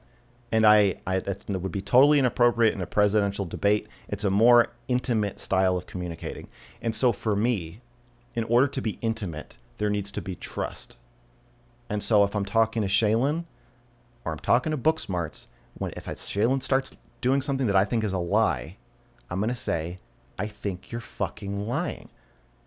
And it's not to be mean, and it's not to not give her the benefit of the doubt, and it's not to make this proclamation that I'm the arbiter of absolute truth. It's just to say, this is literally what I think of you, just the same way you think literally that I'm cornering you. Later, your perspective may change. It may not. Maybe I'll agree with you. In that instance, you're right. I was trying to corner you because I believed what the fucking right answer was, and I wasn't going to stop asking you until you gave it, or I got tired and you won. I got tired. But I think I'm just advocating for a more honest and intimate style of communication where we can give each other feedback instead of having to argue. I understand. You want to cut and through the ever. bullshit and cut through the niceties and just, I feel this way, and this is Yes. exactly the rawest way that I feel. And I think that's fine. I think that's fine. But often there Okay. comes an indictment and there comes an accusation. Another example I can think of is But it's during not an the accusation. I don't see. That's the thing is that if we're having a hyper intellectual conversation, and you say you're trying to corner me, then I have to defend myself, because if my goal is to get out of the conversation like unimpugned and clean, then I got to defend myself, right? Like if it was a presidential debate, I have to answer that. But if it's a conversation where I'm talking about being turned on by 11-year-olds twerking, I ain't really too fucking concerned about you thinking I'm a liar or you thinking I'm weird or what. I don't fucking care. Like, you could say whatever you want and I'll just take it and we'll run with it. It's a more intimate thing. And to talk about something as scary and weird as like rape or pedophilia or Derek Chauvin or whatever the fuck it is I'm talking about on Twitch, I want that intimacy. And so when I saw Booksmarts doing things that I think are dishonest and anti-intimate, I realized I have two choices. I can leave, or I can demand that we forge the kind of intimacy that I require. And I went with the second one, and I failed. I was led to believe that I did forge that intimacy, but I didn't. I failed. I was not able to do it, and I was naive for thinking I could. I don't think he wants to be that intimate. And but I think he will pretend that he is, and I think that's why I think he's a liar. I don't think that was right. And that's why the thumbnail hurt me and the title hurt me. Because I felt that we had made a connection, or I really tried. And the thumbnail and the title are not the kinds of things I think that you should say if you did make a connection. And if you do, then you can expect me to be fucking pissed, which I was. And so this is not to say he's a bad person or evil or that I never want to talk to him again. It's just to say that I was looking for a more vulnerable and honest and close and intimate way of communicating. And I felt that he said we could have it, but then threw it in my face. And that pisses me off. And so I see how through your lens, if you think that I just think your view of what is happening when two people talk on Twitch is super different from mine. So I get why you think I'm making these prescriptive statements and that I'm telling people I'm better than them. That's not what I'm trying to do, though. I'm just trying to be honest about where I'm at in the conversation.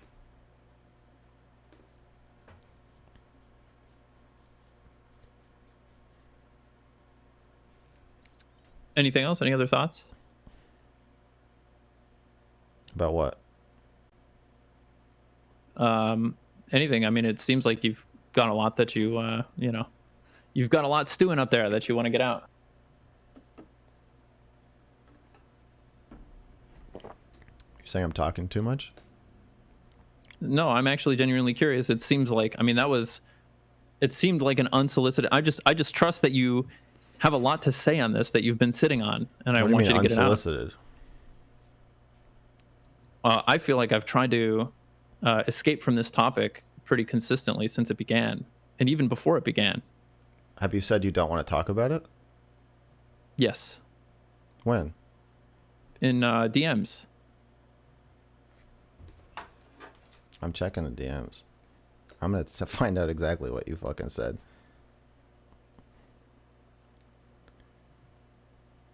One of us is about to be horribly embarrassed.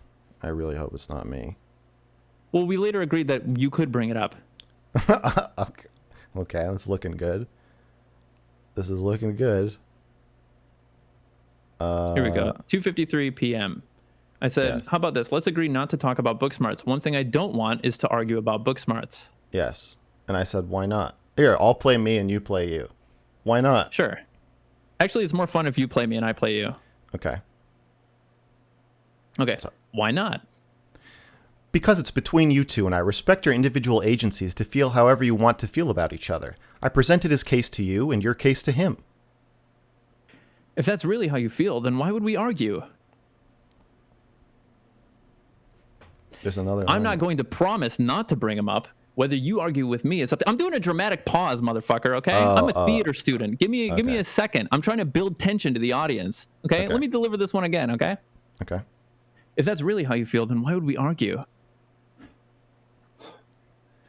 I'm not going to promise not to bring him up. Whether you argue with me is up to you. I argued with him a bit, too. I just saw a misunderstanding, and I thought I was in a position to clear it up. LOL, it's not a misunderstanding. Because it seems like it resulted in heartache on both sides. Okay, fair enough. On 3 sides, now that you're involved. Which is maybe why we should talk about it. If you want to ask me about your situation with him in public, I'm happy to give my unfettered thoughts about it. Ha ha ha! Then why did you say we should avoid it? Because I think a stream where I litigate drama you have with another person is a waste of an opportunity to chat about other more interesting things.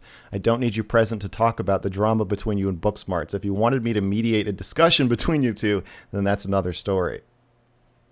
I think mediating a discussion between me and Booksmarts would be exceptionally we don't have to go any further than that. But we spoke about this, right? I feel like I made my intentions clear. Yeah, well, no, you didn't say you didn't want to talk about it. You said... You didn't ask me to not talk about it. You agreed to Carson? talk. Yes? I said one thing I don't want is for us to argue about Booksmarts. And I suggested that you not argue with me. And I have tried to dive out of this topic consistently since it started. But I don't see why you have to argue. This is my whole point. If you want to be honest, just say like, "Hey, dude, I don't want to talk about this. Can we move on?" And I would say, "Sure." Okay. I feel like you don't have to. You can't die. You can't times. escape. You can't escape. There's no escape. You can ask to leave. I'm like the opposite of a vampire. Does that make sense? You can't get out unless you invite yourself. You know what I'm fucking saying. I'm not gonna let it go. I'm like a pit bull. Okay? Once the jaws clamp down on your balls, you just have to ask me to let go. And I will. Well, I just want to be direct. I want to be honest about what's happening. I want you to look me in the eye and say, I refuse to talk about Booksmarts anymore, and I need you to stop talking about it. I said one thing I don't want to do is argue about Booksmarts.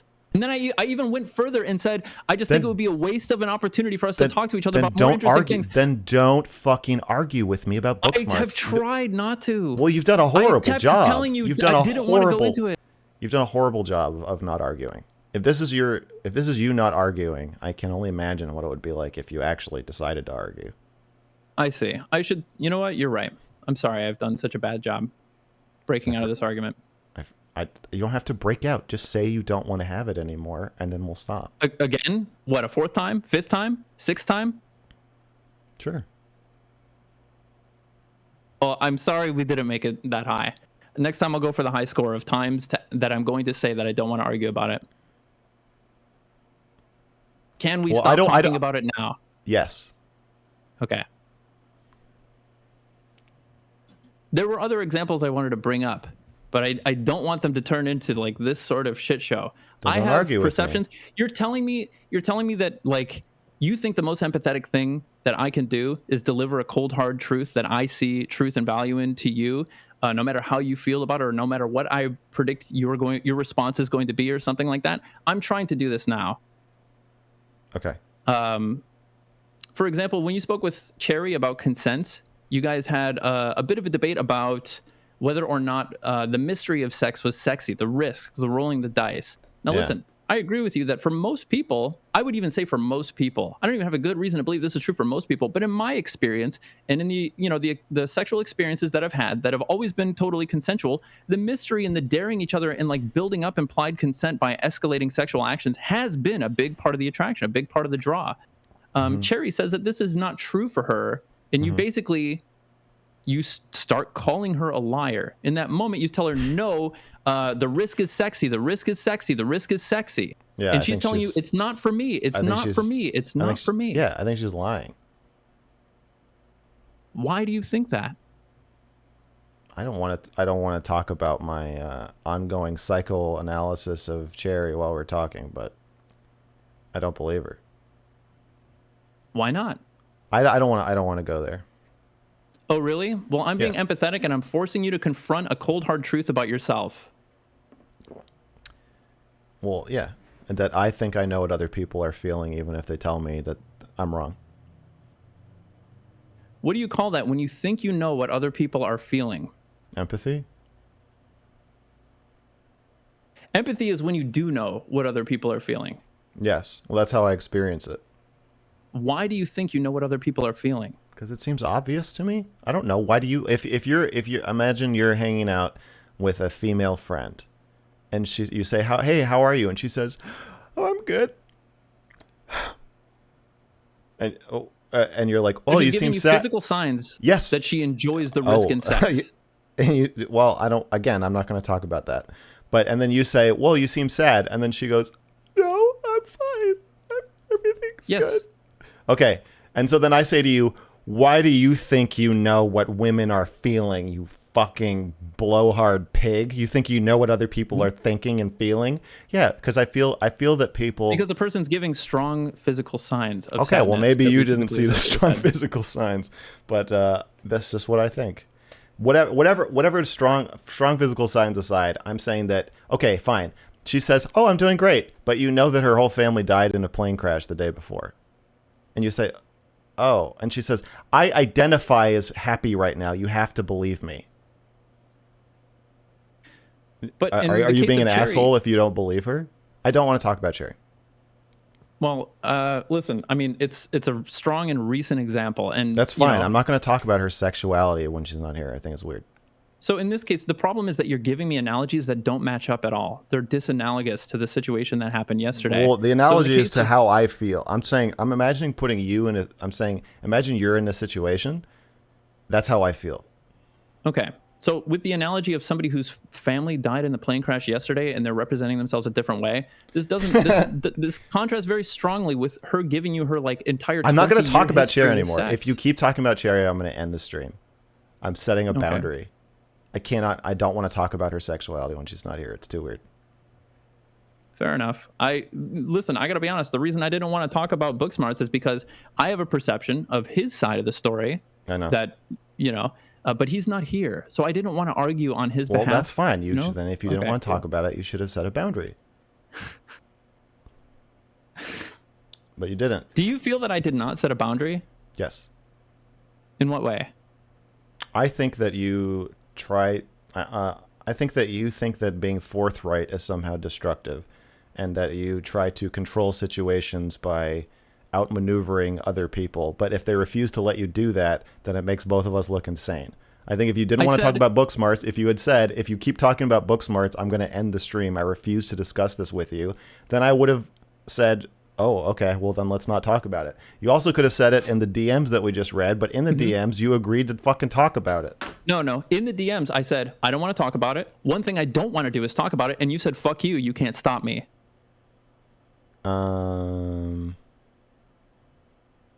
Yeah, you can't stop me, but I can't make you talk about it either.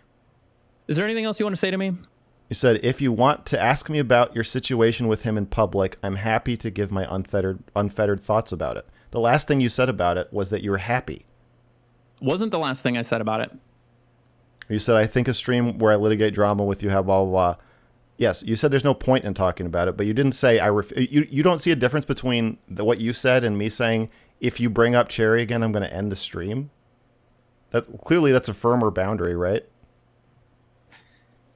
Listen, I think the only way that this situation and the Cherry situation could be analogous is if I just straight up told you, fuck you, I'm going to talk about it. I don't know. Like the way that you did.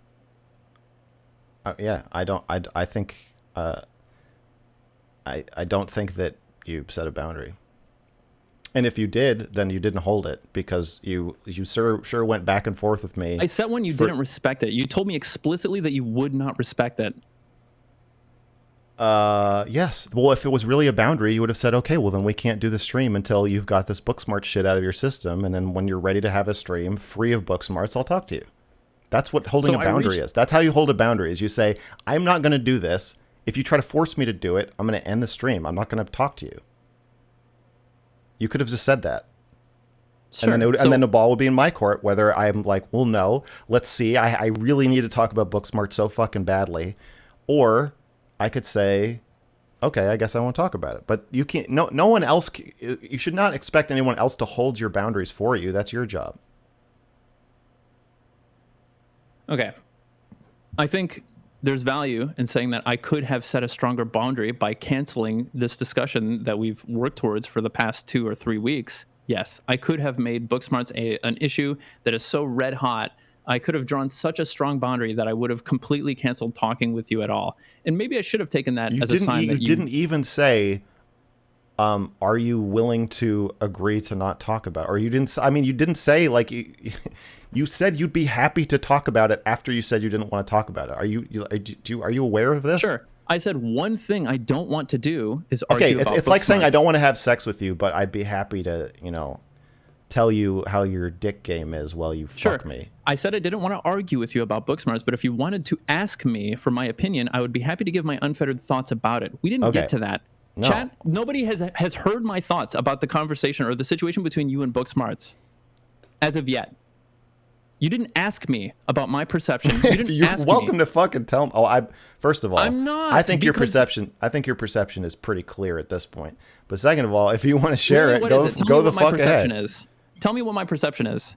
You're now starting a new conversation about Booksmarts. I And want you know you to what? tell me my I like perception. your moxie, kid. I'm gonna have this new conversation about Booksmarts. Let's make the whole fucking stream about I don't Booksmarts. even want it to be a conversation. I want you to tell me what's in my head.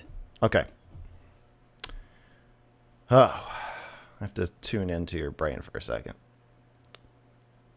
I think that you think that I was presumptuous in thinking I knew what he was thinking, and that it was kind of mean and hurtful of me to tell him he's a liar, and doing my usual thing of projecting everything onto other people like I'm doing right now. And that you think it would be more productive of me to ask him questions to sort of figure out where he's coming from instead of assuming that I know. And I think you think that he was a pretty good sport about me doing that, but I also know that you think that he shouldn't have said the thing to his chat. I don't know you think that. I just think that. No, fuck it. Bite the bullet. Well, I don't know. I don't really know. If I knew, I probably would have said this before, but oh no, I guess I did. Anyway, No, I agree my you general don't sense know. is that you think that neither of us handled it that well, and that I should have been more charitable, and that maybe he should be more understanding of why I didn't like the thumbnail. That's my guess.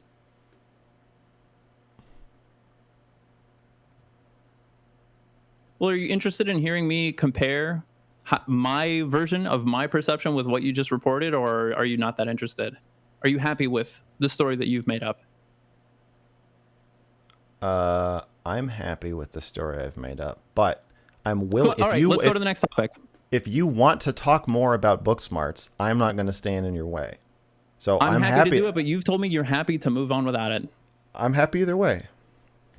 Because it's, again, it comes back to my boundaries. Like I know how I feel about what happened, and I acted according to my feelings. So I don't need you to supplement his fucking communication skills to make it make more sense to me. I already had my reaction and I said it, and that's it. And I don't want to. And I specifically said that that's not what I want to do. I said I'd be happy to deliver my perception of the situation if you asked, which you still haven't. And when I gave you an opportunity to ask, you said no thanks. But you're going to ask me to ask you? Why are you so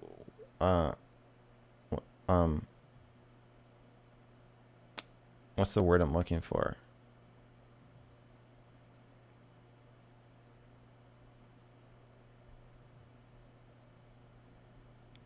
You know, like when a woman wants to have sex, but she won't admit it. It's why are you tiptoeing around it? Like, why? If you want me to know, you can just say it. Why do you want me? You're asking me. You're challenging me to ask you. I told you in the DMs specifically. I'm not going to ask you. I'll never ask you. That's fine. Coy, my chat said. Yeah, coy, that's the one. I never asked you to ask me. I said, if you ask me, I'd be happy to give my thoughts. And I haven't asked you, and I never will. No, but you're telling me that I reset a boundary or something like that, or I canceled a boundary. I didn't. I told you I didn't want to argue about Booksmarts or argue on his behalf. I understand. Well, you did, but I understand what you're saying now. You're saying that you didn't violate. You did not take down your boundary. You offered a different conversation about Booksmart that would not be an argument. Correct. I can understand. It's not the one we had.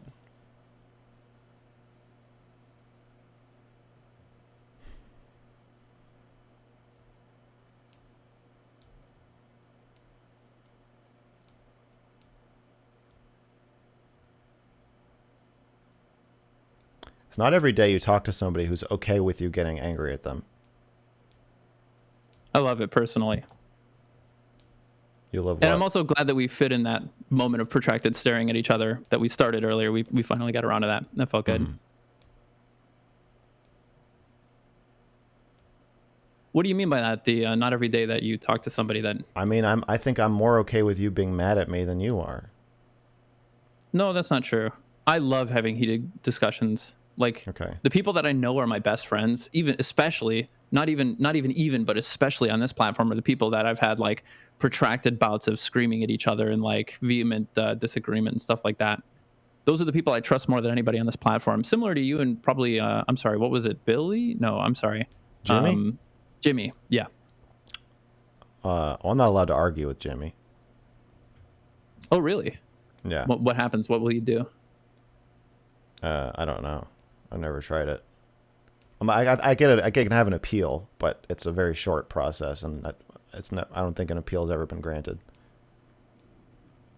Okay. Well, I'm sorry I yelled at you, and this is like probably the most impatience that I've demonstrated. And boy, I've had some doozies in recent history with some conversations. I'm telling you that you're allowed to be mad at me. Well, thank you for that. I'm an annoying person. I know that. I actually wanted to ask about that. Well, I didn't predict that this would be a thing that you were like straightforward about, or a thing that you even felt was true for yourself right now. But certainly you have a history, and I think a lot of people, especially with the Virginia Tech shooting thing, I think everybody had a Max Carson in their classroom regarding that one incident. Somebody that you knew would just like speak up and say the thing that was controversial, and like I think a lot of people expected that those people were doing that sort of thing for attention.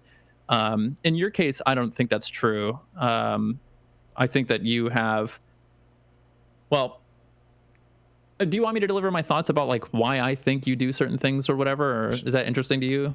I'm worried it's going to turn into you telling me to be nicer and more gentle in my approach to communicating, which I feel like a lot of these conversations are turning into with different streamers, and me saying, no, why would I? Mm-hmm. I understand. I actually understand perfectly why you would think that I would do that, but I have no care at all. So go ahead. Sure, whatever. I'm down for whatever you want to talk about now. Any attempt on my part to have this conversation not be about me or what it's become, you've broken me, and now I submit. I submit to your every whim. What do you think the catalyst of that was? Of you breaking me? Yes. You cornered me into either having to let go of that or let you evade a conflict that I think you were trying to evade. And I would rather. Is this your first time being dominated? Is this your first time not being able to dominate somebody? Oh, I guess we have different interpretations of what's happening. But this is a joke. Listen, I don't think there's any sort of real, I don't know, like power struggle happening here. And I'm not interested in initiating one. Okay. No. Well, I have to disagree there, but continue. Whatever you want to talk about. I'm a Sigma male. I exist outside of hierarchies, so that's not a thing I'm worried about. I don't think that's true. Go on. I don't want to. I can tell you how I experience it. It's not that I want attention. It's that I loathe the idea of not saying what I'm thinking. Yes, that's the impression that I got. That's what I would have guessed, I think. You're correct. Well, I mean, you've said as much explicitly. It's not even really a matter of intuition or anything. Oh. Well, then you're correct in believing me. Fuck. I I think your trans takes are a strong example of you projecting your experience on other people as well. Mm-hmm. And I think your conversation with Zonia really kind of highlighted that for me. When you were telling her that she would probably avoid gender dysphoria, or that it would be like similarly abated were she to wear blackface or something like that. I don't think I said that. I think I said I want her to be my little test bunny, and I want to try an experiment where she wears blackface to see if it cures her dysphoria. But I don't know. I have no prediction of what the outcome would be. I would just be interested. I think it would be very informative if we could do that together. But that came out of a conversation you had about how you have seen yourself in the mirror a couple of times, and you've had some sort of like age dysphoria or something, is I think how you described it, or the nature that you described it, where you just the feeling like you don't look the way you thought you did, or you feel like you're not you don't look the way you're supposed to. Or specifically, it seemed like there was a conversation about how just simply being exposed to the way that your body actually is in its rawest and realest form can like provoke some discomfort. Mm-hmm.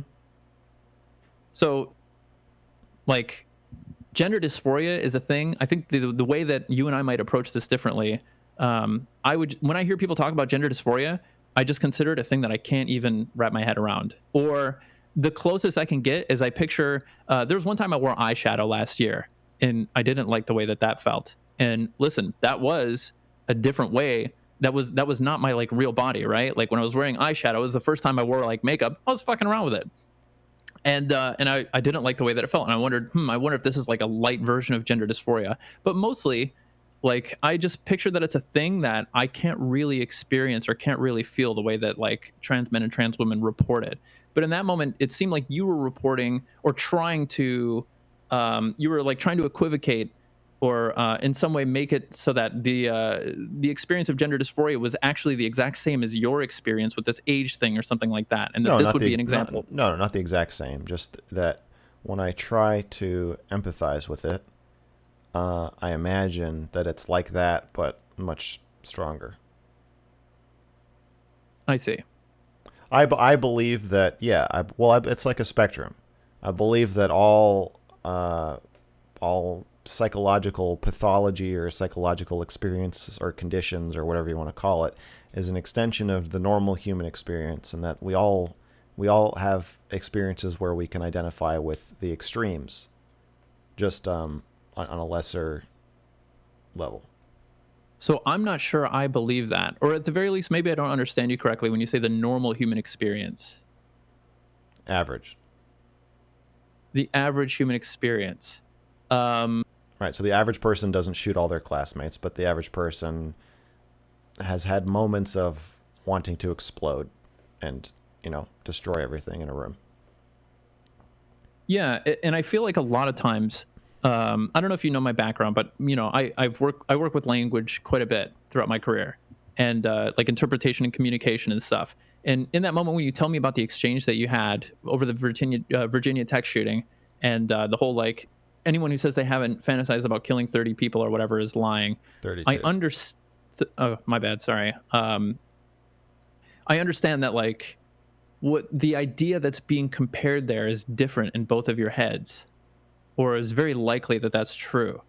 In your head, you're saying that anybody who has never had a sort of like Call of the Void sort of flash daydream image fantasy of like just going postal or something like that in a McDonald's, or or killing a bunch of terrorists and being the hero of the day. I think everyone's had that one, like, you're in the bank in line and you fantasize about bank robbers coming in and you save the day, that sort of thing. Was that sort of what was going through your head when you said that like anyone who's never thought about killing 32 people is lying? Well, that's is that what you had in mind? I think we've all fantasized about murdering the innocent as well, or the semi-innocent, the bystanders. So if I told you that this is a thing that like Man, I don't think I've ever like. I honestly, would you think that I was lying? You don't have to like. I don't care if you're accusing me or whatever, but would you think that I was lying if I told you I've never fantasized about this? Yeah. When you say fantasize, it may be the Well, case. when I say Mhm. lying, I don't mean I don't. Maybe like if you've never played Grand Theft Auto and just like shot a bunch of people on the street. Sure.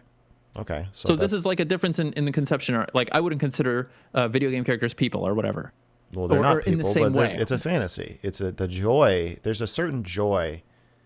There's a different glee that you feel when you're shooting the red dots on the map. You know, the enemies, gangsters, or whoever Hmm. you're supposed to shoot, versus just like a woman just walking down, whistling, minding her own business.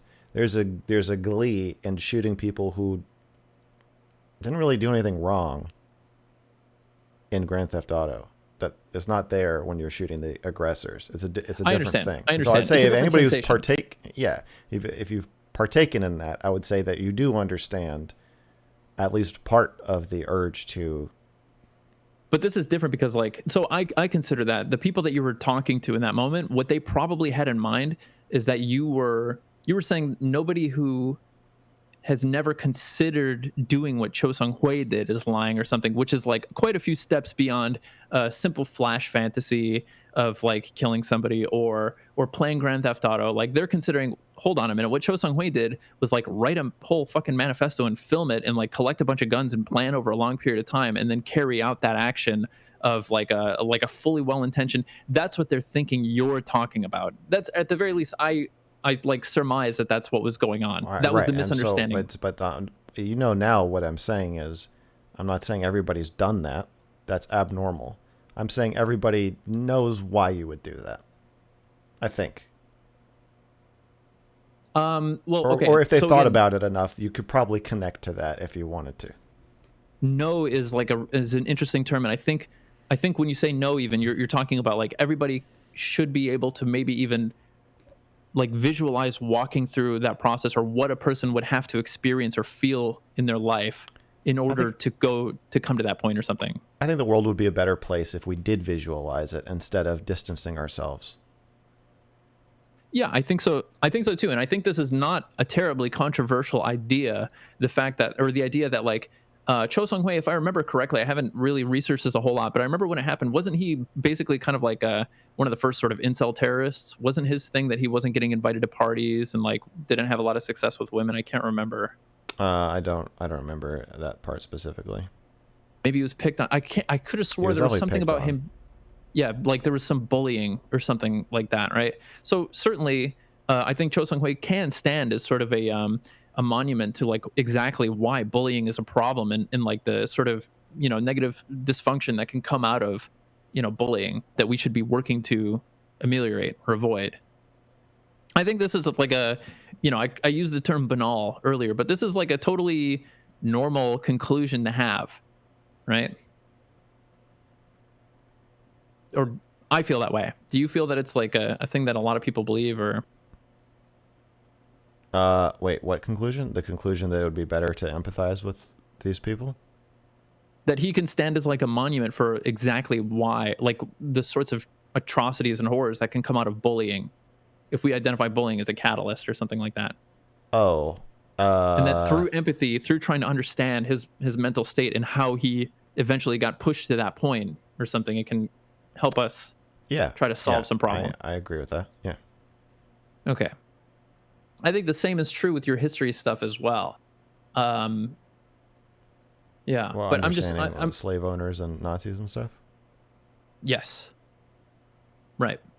The idea that slave owners, American slavery, a terrible, horrible thing or whatever, but fucking white people in the white Southerners in the 16th, 17th, and 1800s are not some like special breed of demon person. No, They no, it's came not hard to understand why you'd enslave somebody. right, especially if you were socialized into it and born into an entire world that tells you that it's you're right for doing it or something like that. Right. Yeah. Yeah, I don't know. I'm dangerously close to turning this into like a conversation about how you communicate with people, so we'll just stop that right there. I'll just say that I think Yeah, that I know. I those get what are you're saying, and I get what you're going to say. Yeah. Yeah. I've steeled myself against it. You mentioned therapists, not wanting to work with you. There's specifically, I think you said 5 marriage counselors and family counselors that like refuse to work with you. Yeah. Can you give us a little info about that? Oh, Um, in this moment, before you start, sorry, do you feel like I'm defaming you by bringing this up, or that I'm like trying to assassinate your character or something? the therapy thing? Yes. No, you asked me. Okay, cool. You want that on the record? I want to know. If you You feel asked like me. I did. But in this moment, we've had quite a bit of fire between then and now, right? Yeah, I was not. I'm not surprised by that. Yeah, that's fine. Okay, cool. I think what it comes down to is the therapist says,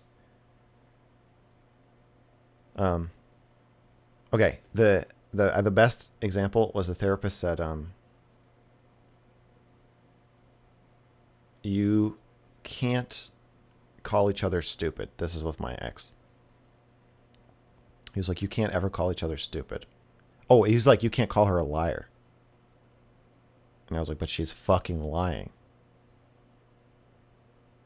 And I said, I don't want a relationship where I can't swear at her and we can't call each other names. And I think he was already looking for a way out because we'd had some real ugly sessions before this. But he was like, well, then I can't help you. That's not what I do. He was like, it's like you're coming into a Ford dealership and asking for a Chevy. And I said, why would you compare your own therapy practice to a mass-produced like car factory? I'm asking you for a custom car. I'm asking you to help me build the thing that I want that's going to make me happy. And he was like, well, he was like, well, then it sounds like you're not happy with the therapy. So I guess this is it. And I think that's usually, How it goes. yeah, it's like, I don't want the thing that you're telling me I'm supposed to want. I don't want to And help you allow this person to receive, to be okay with like receiving abuse or something, or what I or they might consider abuse. That's kind of what it came out of it, or what? yeah, I don't define abuse the same way as you.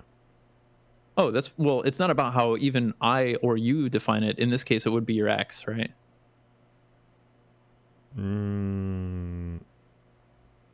No, I'm fine. If I don't consider the relationship abusive and the other person thinks it is abusive but wants to stay in it, that's fine with me. I mean, you can call it whatever the fuck you want. If you're saying I love you so much I'll let you abuse me, that's almost flattering. That's fine. Like, we can call it whatever you want. I'm just not going to agree to not abuse you then. But for my own part, I have my own ideas about abuse, and I want a relationship that's not abusive by my own standards.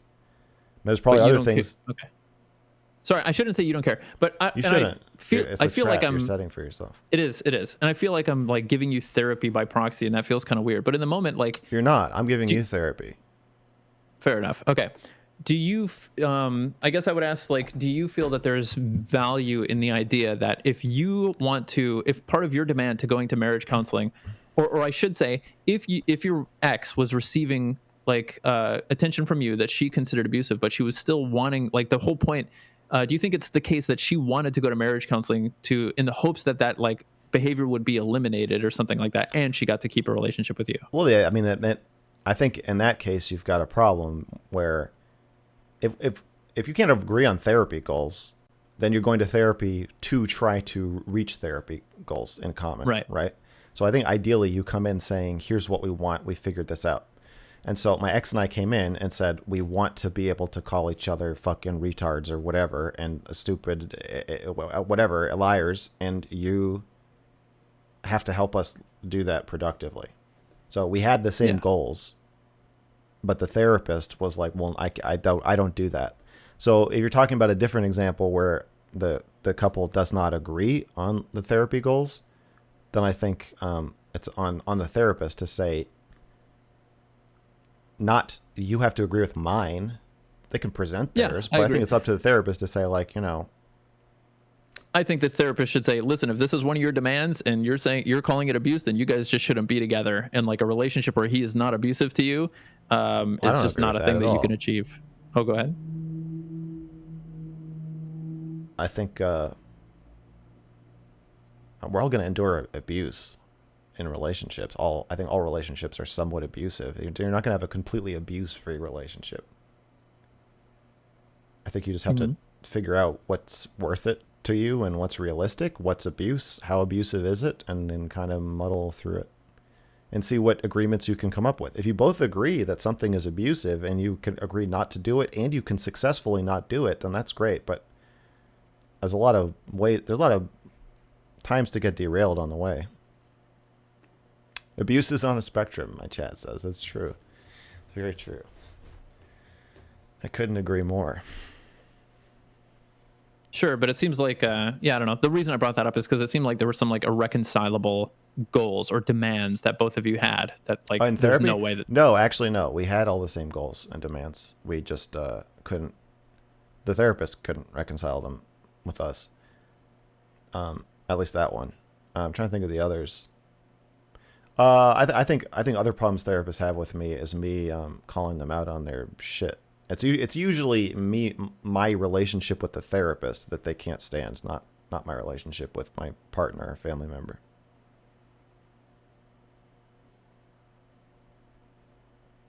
Sorry, I'm trying to fix your audio. It's like really, it's been really staticky for me this whole time, and I'm not sure if there's anything. I think it's a Discord thing. Oh, really? Yeah, big rip. I don't know. I guess to go back to the trans stuff, if you don't mind. So I kind of touched on this a little bit about not being able to understand what gender dysphoria is, and you talked about like uh, psychology and the way that you studied it. I guess I would just be curious to know what your thought is about the idea that maybe gender dysphoria, the way that trans people report it, is a thing that you just can't comprehend. Yeah, I think I don't believe in incomprehensible human experience. Interesting. I think it's Like, a depressing outlook. what about it? It's a depressing outlook that I don't have. That we can't understand each other. Well, it's a depressing outlook that we can't understand each other. I think we can work towards some understanding, but like in the way that you cannot perfectly understand, like a sensation that somebody feels. Like that's, I understand how that can be. I understand how that can be disappointing or like, yeah. I don't know if depressing is the right word that I would use, but I guess what about that is depressing to you? Wait. The the idea that you could never feel gender dysphoria the same way as a trans person, if that were the case. No, not that I can't feel it, that I can't understand it. Hang on. I have Ableton Live open. Did that fix it? I just realized I have a bunch of I other shit open. No, I think it's just Discord. Really? Listen, when I upload this to YouTube, I'm just gonna rip your audio from your stream. Well, my chat's saying that it's bothering. Is my chat? Hey chat. Am I staticky?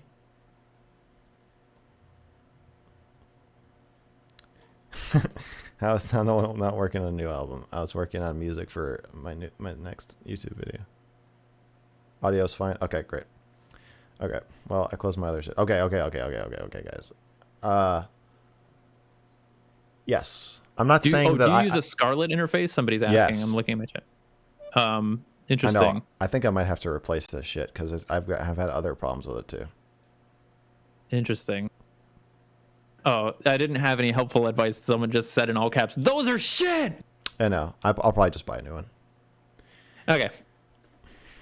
So the idea that you might not be able to feel gender dysphoria the way that a trans person does. No, again, you're conflating understanding with feeling. I'm not saying I'm going to have every experience. I'm saying that I think generally humans can empathize with each other and understand each other's experiences if they have the stomach for it or are willing to like have the imagination for it. But I don't think that I'm not saying I'm gonna experience gender dysphoria to the point where like I hate my life and want to kill myself or get to go on hormones or whatever. I'm not saying that. I'm saying I can understand it or strive to.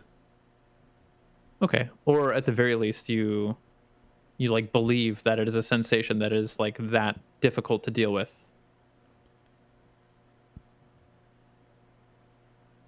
Um, yeah, I mean, I also think when I try to connect to it, I don't believe some of the things that trans people say about dysphoria. Like what specifically? I'm curious. I haven't heard this. They're so sure about sure about the origin and the solution. You mean that there's some like physical or biological origin or something like that? To Just like, the feeling that like I know where this bad feeling is, that I'm supposed to be this other gender, and I know that if I get there, it will resolve it. what about that is like so difficult for you to believe? It's not difficult to believe. It just seems a little too. I don't know. It's like somebody. It's like when somebody tells you they're going to be happy if they finally do whatever. Finally, their career takes off, or they date that right person, or they buy that car, or they um, reach that weight loss goal, or whatever. It just seems like a narrative rather than like a objective truth that I would believe. I don't believe most things people say about themselves, I guess. Sure, I think to some degree, like a person making a prediction about how they will feel in the future after achieving a goal or something like that is one thing. But I guess, do you not feel that like when they're reporting that this is like a strong biological compulsion that's No, different than I us? don't. No, I don't believe it. Interesting. But do you think it could be true whether you believe it or not? Like there's a We're potential going in or a circles. It's the possibility. same thing. Are you a I don't control think it is the freak? same thing. Do you think you're a control Um, freak? I personally think I'm like the opposite of a control freak. Well, you're wrong. I think I'm pretty zen. You get the appearance of being Zen, but you're a control freak. You're looping us back into the same thing of, well, don't you think that it's possible that you're a fucking moron who thinks he knows things but who doesn't know them? Yeah, it's possible. But like, I don't think that about my own thoughts any more than a trans person thinks. Like, maybe the story I'm telling myself about becoming a woman is complete nonsense and has nothing to do with why I feel bad. Nobody thinks that way. Other people reflect back at you more truth about yourself than you can know looking in the mirror. All you know is like what you wish was true about you. I think we actually disagree pretty heavily on this, if I'm Yeah, honest. because you're a control freak. You want to be the person who knows the most about you and the master of your fate. Well, I specifically when I certainly think there are perceptions that other people can have of me that are like insightful and that I can have blinders on for, and it's typically like egotistical in nature. And earlier when I asked you that question about if you had Trans like people. Jesus Christ, sorry, somebody fucking did a donation. Sorry, where the fuck was I? Congratulations. Thanks. It's Mazel tov. I love getting money. Fucking.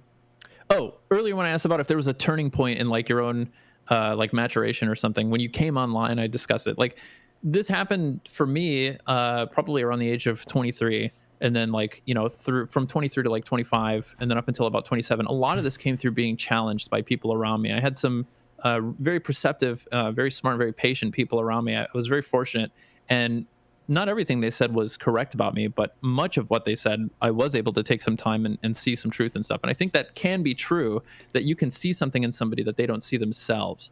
But I still trust, especially when it comes to a person's like experience living, to be the best representative to be able to report that. And this way, I would reject the idea that this is me being a control freak. I would say that this is me accepting my own limitations.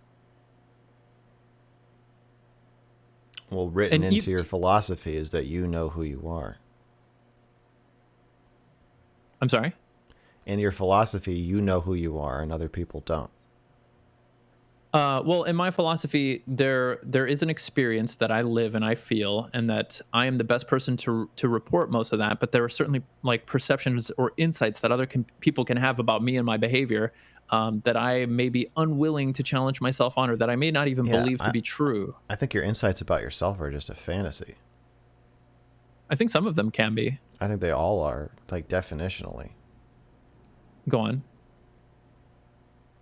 You just believe what you want to believe about yourself. We all do. Everybody needs a Jimmy. Everybody needs somebody to tell you when you're wrong. Yeah, I think that there is value, and that's exactly what I was getting to. Is that like one of the most valuable things I can credit my own personal development to is having people that can challenge me and do so with a great degree of accuracy. Well, I'm telling you So that I want to challenge you. I'm telling you that you're very controlling. go on. I believe that you could beat a partner or friend into submission without ever lifting a finger and without either of you even knowing that it had occurred. How does that work?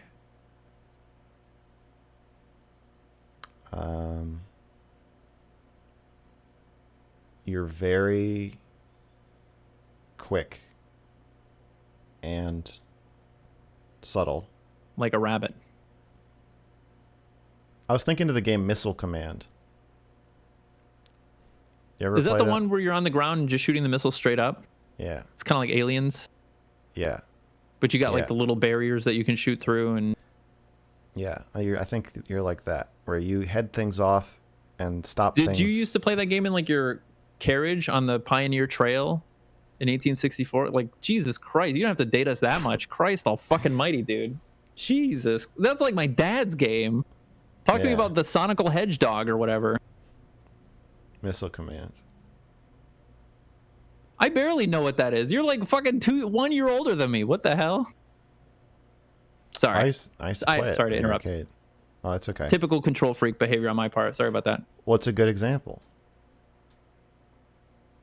of what I'm talking about, where you see things coming very far out, and you nip them in the bud, and you're very good at it. And I don't think you are. I don't think you know that you're doing it.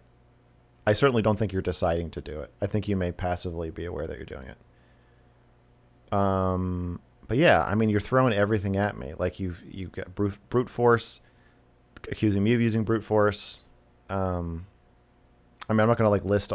Basically, I think that you List them, baby. List them. I think that because you don't think of yourself as a controlling person, you sort of enable yourself to use a very wide and very skilled array of tactics to make a conversation go where you want it to go, and you're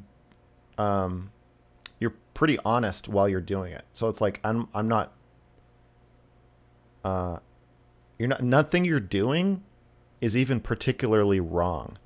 I just think that the totality of it is that you have a way of driving conversations where you want them to go, or preventing them from going where you don't want to go more than you think. That's my challenge to you. Interesting. I don't care to fight that, and I think that's just interesting. And to be clear, I guess to respond earlier about we mentioned earlier a little bit about like trying to wrestle somebody into submission, or whether or not I can know a person, or whether or not I can know more about another person than themselves. I just want to make it clear that like when I'm asking you these questions, it is to hear, like I'm not like dictating what I think to be the truth and telling you this is probably the truth about yourself. I try to be very careful. The whole conversation has been you telling me that I'm wrong about myself. Is that what you've gotten out of this? Yes. You're not coming out and saying it, but it's very obvious, I think, to anyone watching, that you think my view of myself is wrong, and you want to tell me or imply to me what I'm missing and what feedback I should be taking from others. And so I want to do the same for you and say that I think your view of yourself is much more innocent and hands-off than you actually are. And I'm not even saying that's a bad thing. I think you should be controlling. I would just like to see you own it. So people should be afraid to debate you. I got to be honest, like I don't know, man. If there's anything I can credit myself for, it's what we've mentioned earlier. Like when I'm asking you questions, it's because I like want to know your perception. I have an idea, I have a prediction, as everybody does, and I think it's fine to have a prediction.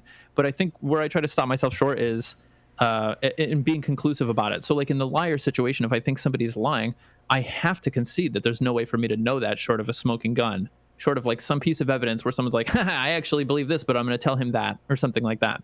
So when I'm asking you about your experience, Like, it's because I want to know how you feel about your experience. It's a I form of error understand you're checking. going to push back against Okay. this. I know. I know you don't see yourself the way I see you. I am curious in how you see me, and I think it is like interesting and it's worth going over. But yeah, I don't know. I mean, fuck it, God's gonna decide at the end of the day. I mean, I don't know. Fucking. I guess. Do you feel that I've like manipulated you in this conversation? I think I'm walking a fine line because I like you, and I'm good faith. I'm trying to be, but I also want to hold my boundaries. And so I felt a bit cornered into having to do some potentially ugly things to keep you from pushing me around. I see. And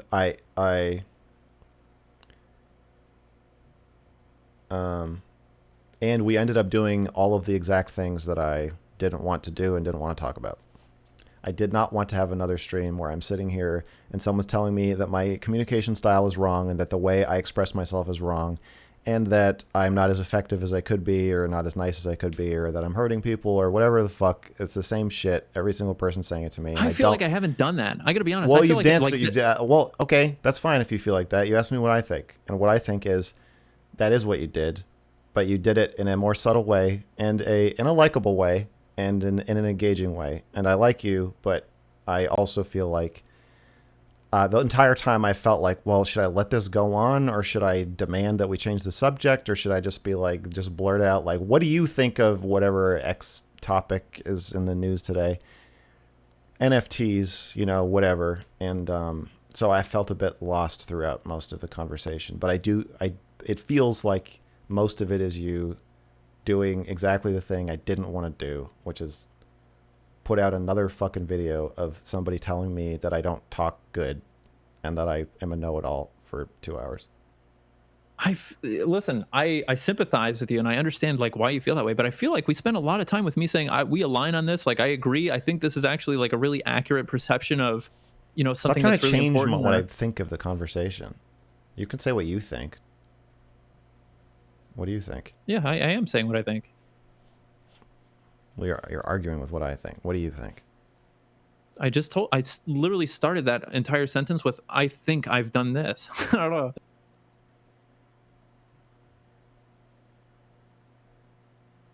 Listen, this is what's fun about conversations to me. Like, this is the reason to have conversations to me.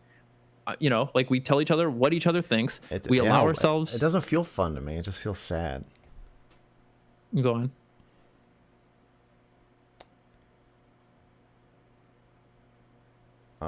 It's sad and it makes me angry.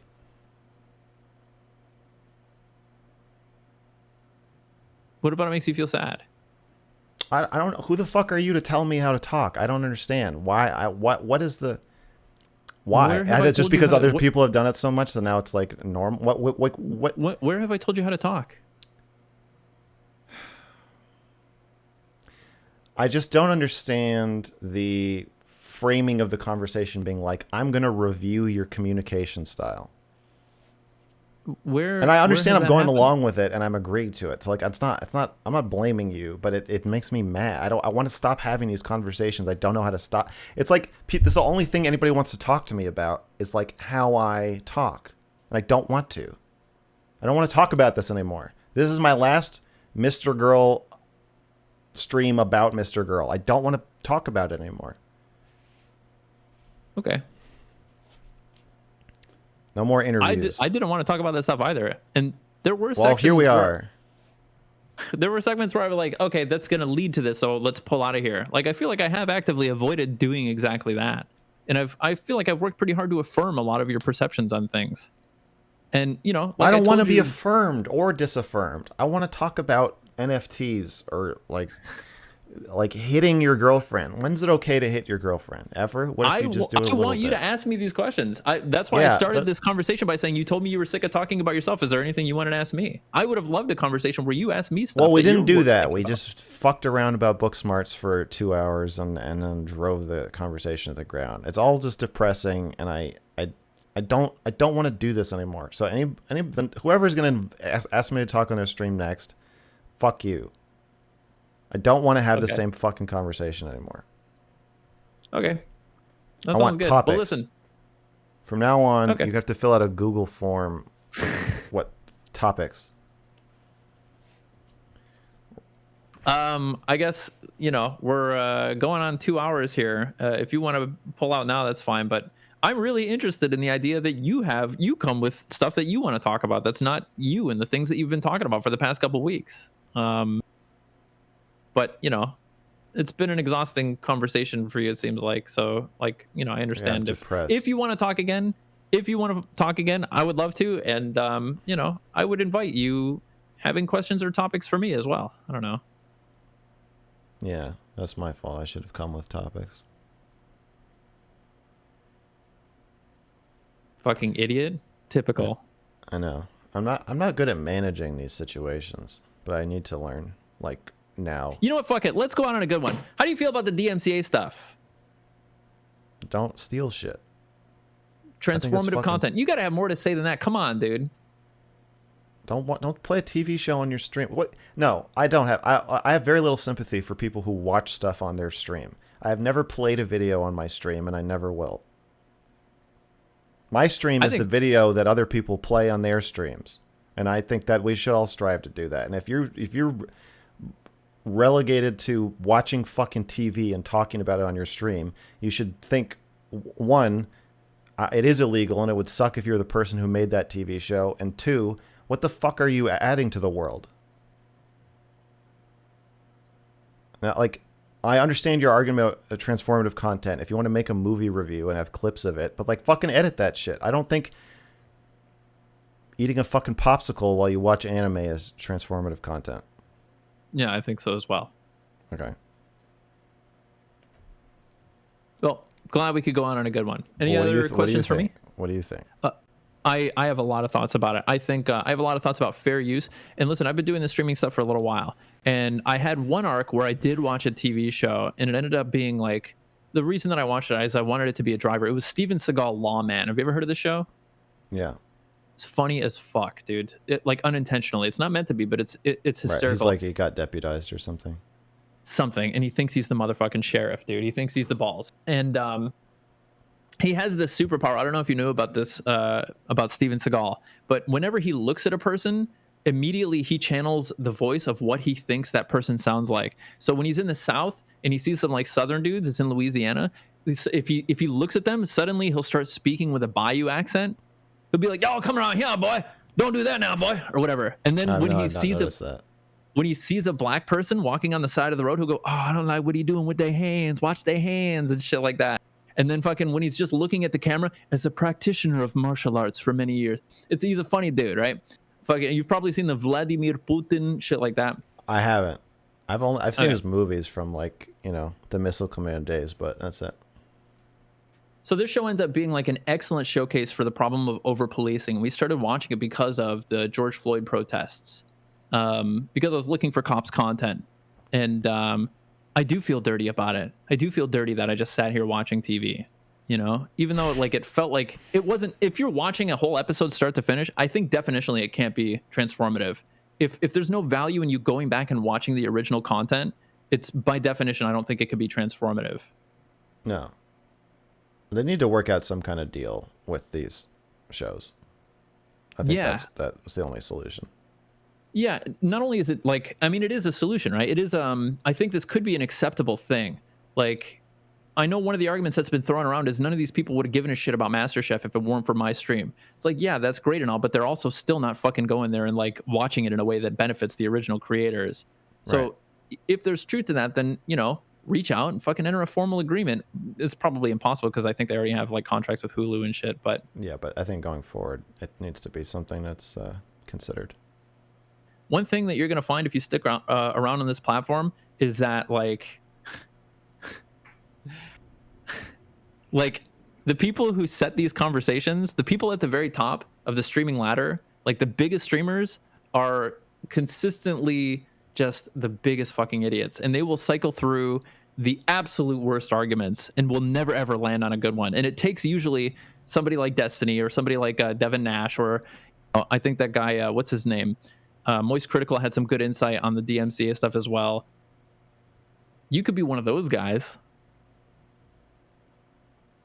but it takes being researched. But it doesn't take much research to be able to know more about these topics than the people who set these conversations. I see what you're saying.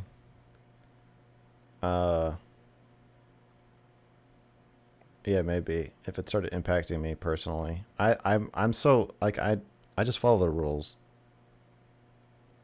You seem like a rule follower, like a I real am. straight shooter. I try to be. That's what I appreciate about you, honestly. I like the candor. And listen, the idea that we can just sit and like fucking cut through the bullshit and the niceties is the reason I wanted to talk to you in the first place. And I apologize for the conversation going the way that it did. But Maybe I'll watch that's it opposite again. of what you just said. You're saying either we cut through the niceties or we apologize for it when it's not nice. The parts that you're Okay. apologizing for are my favorite parts of our conversation. Do you mean that? Yeah. Can you give me a kiss over it? No. But Okay. you don't have to be nice to me. I'd prefer that you weren't going forward. Well, the mystery of whether you would or not was just kind of exciting to me. So I don't. At this point, I feel like I'm asking for consent. So I do not consent to a kiss. okay. All right. Listen, it's been fun.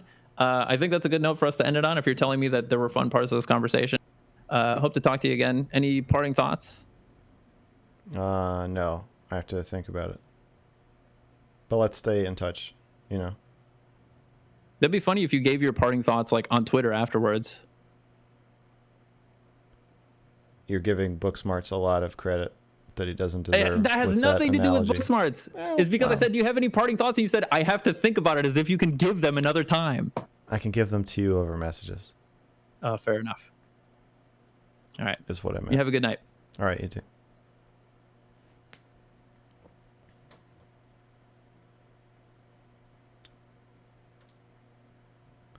Horses. Okay. I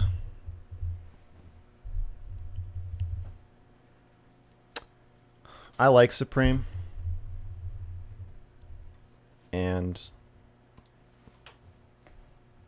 But I didn't like further. I mean, I think exactly what I said. I don't have anything new to say. I was a real asshole. No. I mean, you can think I'm an asshole. I think that when somebody is pushing you around in a very subtle way and you stand up to them, you're going to look like a fucking asshole. But I understand, if you let people push you around in your personal life, then that's fine. But I'm fine with being called an asshole. I would rather be called an asshole and be the one who says, like, hey, stop fucking doing whatever you're doing. Even if everybody else in the room thinks I'm crazy and doesn't believe me, I would rather fucking call it out and say, please stop. I don't like it. And doing that, it doesn't mean you get called an asshole a lot, especially like with Shaylin. In my videos with Shaylin, I'm constantly saying you're being controlling, you're being manipulative, and everybody says, no, you're being a fucking asshole. Clearly, I'll also say this. Either me or Supreme or both of us were assholes in that conversation. I think that's for sure.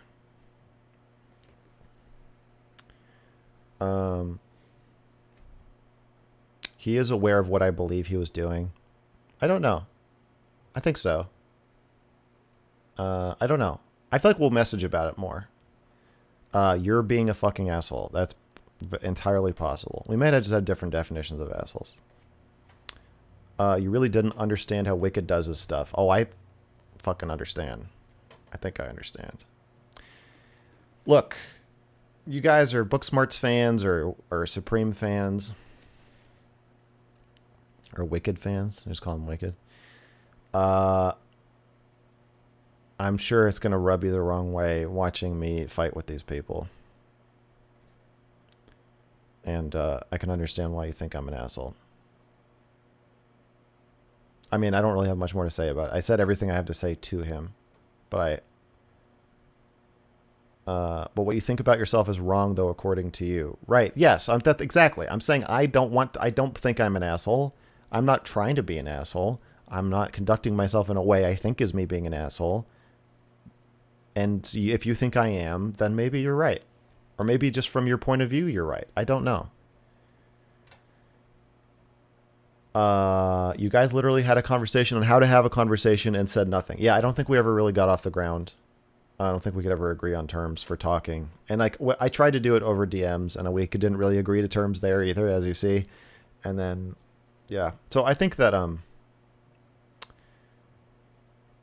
interviewing Lauren Southern tomorrow, and we have talked at length about how we're going to talk to each other and what we're going to talk about. And I think that I needed to do that with him. And I kind of just was like, well, let's just see what happens.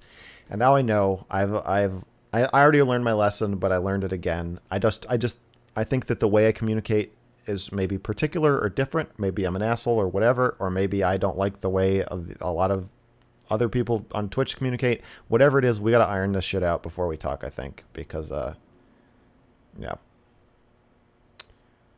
I wouldn't try to have conversations as much if you're not built for it, like Destiny. Okay. Well, I don't agree. Him pushing on the cherry thing felt super weird. Yeah. I mean, I think he was just pissed at me. You're playing a meta character. No, I'm not. This is actually what I'm like. I'm a Steven Crowder fan. Well, that's probably why you like me so much, because we're the same. Are you getting tired of talking about yourself and meta conversations? Yes, I was tired before that. That's why I said, I think this is my fault. I think I'm more comfortable in like a passive role. And so I'm like, oh, you're inviting me onto your stream. And so I'll come on and you lead the conversation. And like, here's why I don't want it to go. Here's why I want it to go. But every single one of them is going to the exact same place. And I don't want to keep having it. So I need to be more proactive. And I think what I'm going to do is start a weekly interview show. I asked Lauren Southern if she was okay with me defining tomorrow as the start of my interview show. Yes, she said yes. Okay. Tomorrow is the start of my new interview show. I think I'm going to call it Inappropriate Questions to go along with my YouTube series, or maybe I'll call it Inappropriate Questions Live. I'll figure it out before tomorrow. I'm interviewing Lauren Southern this week, and I believe I'm interviewing Destiny next week. I think we've set a time that's semi-tentative, and it's going to be at the same time. It's going to be Wednesdays at 6 p.m. is the new mrgirl interview show, and people come on and we talk about what I fucking want to talk about. Yeah. So that's the new fucking thing.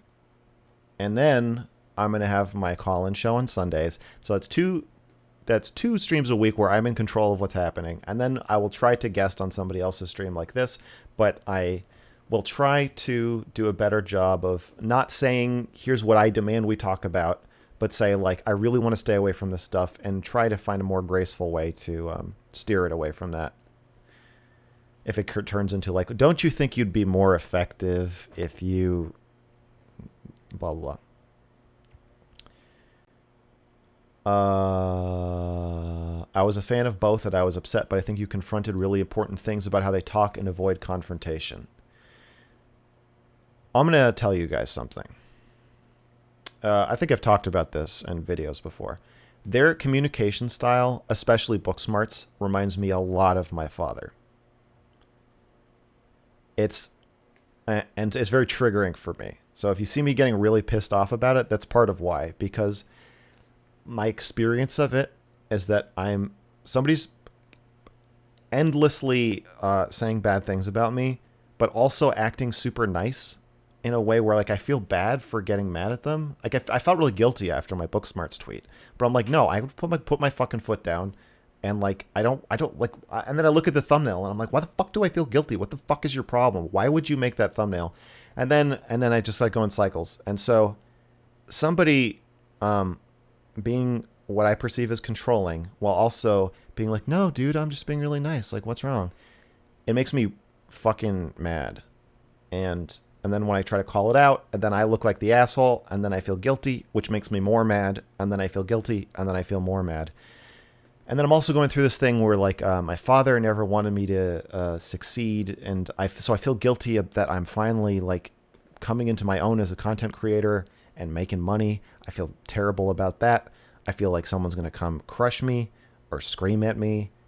And so I'm just like trying to deal with all this. And that communication style right now is really frustrating for me. So I do want to go on other people's streams. I do want to let them set the tone, but I also think I need to set better boundaries about, I don't want to have the Mr. Girl talking about Mr. Girl talking about Mr. Girl.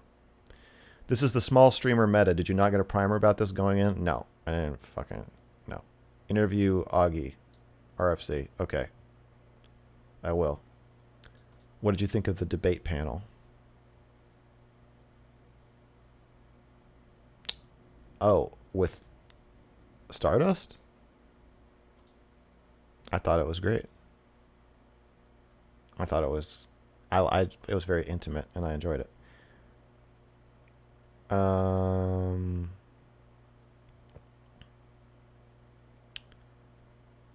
I have not seen Talk Radio. I don't think. I should, though. IQL is a better acronym if you go with inappropriate questions live. Good call. I really enjoyed you pointing out the Supreme was the one talking about book smarts when he kept saying he didn't want to talk about it. I know. That was a little cheap of me. He was just pissed off, and I was just taking pot shots. I shouldn't have done that, but it was funny. Yeah. Don't you think you'd be more effective if you stopped being the way that you are? Yeah, that the whole point is, like, I want people to be themselves, and I want to be myself, and I want to be myself. And so when people keep telling me not to be myself, just tell me you think I suck. That's fine. I don't like it when it's framed as a suggestion.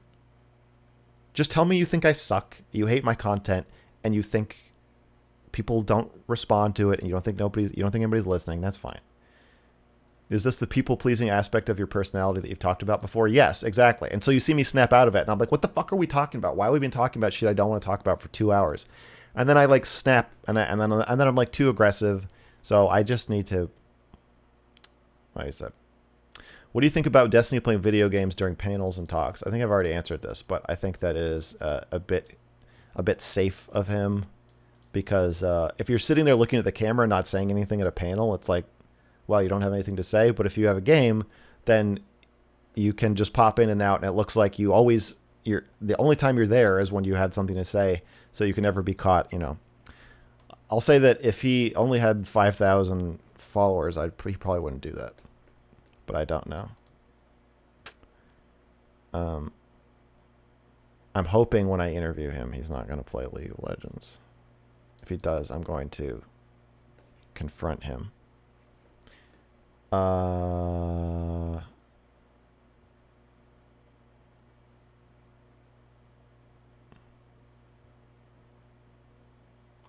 Don't you think you can extrapolate not wanting to talk about something when they say they don't want to debate about it? I don't want to extrapolate. You say what you want, I'll say what I want. You say what you're willing to do, I'll say what I'm willing to do. You set your boundaries, I'll set mine, and then we'll go. And I don't want to try to read your mind and figure out what I am allowed to do or what you don't want to do, or like, fine. Also, there's a different, like, you may not want to talk about book smarts, but I feel like you're bringing them up obliquely, and so there's a difference. I'm okay with talking about stuff you don't want to talk about. You have to actually shut down the conversation. Do you think there's values in concealing your beliefs in any way? Yeah, depending on the situation, for sure. Like if you're in polite company, there's all kinds of times you want to conceal your beliefs. Even like with friends sometimes, if they say, like, whatever, they like their new shirt and you think it's ugly, there's value in not saying I think it's ugly. I think it just depends on the situation and the friendship. I think what I don't like is concealing that I'm concealing it. Like, I want to be obvious when I'm being polite. I don't want to say, like, I'm going to be super honest with you, but I think because it's expected I'm going to tell people what I think of the conversation, then I super don't want to conceal it then. Talk to Demon Mama. Okay. All right. If someone pushes a boundary of yours, is it just an advanced maneuver? I don't know.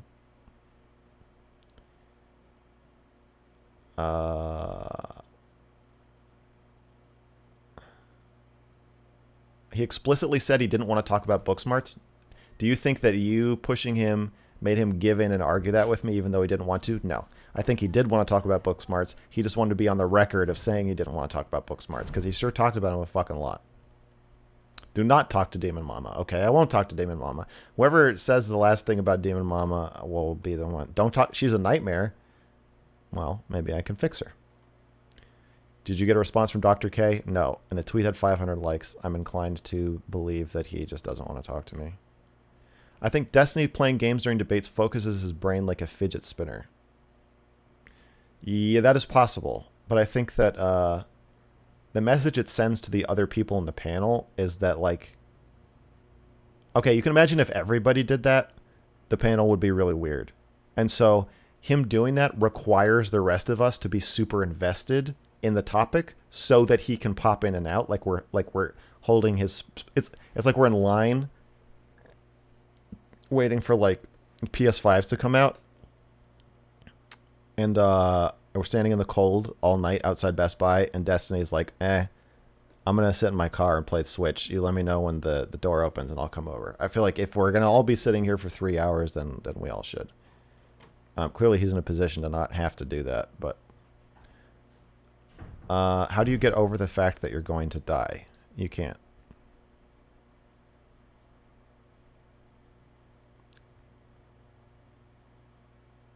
I've just accepted that it's unacceptable and there's no way to get over it. That's where I'm at. Why not see if Destiny can help you get in touch with Dr. K? Because I don't want to ever ask Destiny for a favor like that.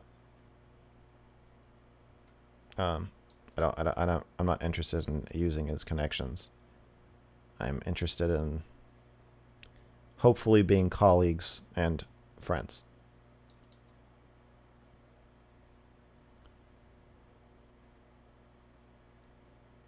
Okay. I'm going to read the donations.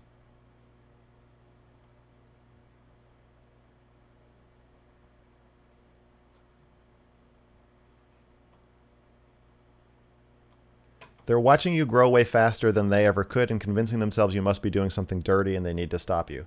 Yeah, so that's the thing. I feel like if you're criticizing me, don't you have to acknowledge that my audience is growing super fast and everybody is saying that, like, everybody in my audience feels like it's like super refreshing and authentic and exciting. Like, I know I have critics and I have critics in my audience, but like, isn't the prevailing like opinion among like the reason I'm growing that like people feel like I'm honest?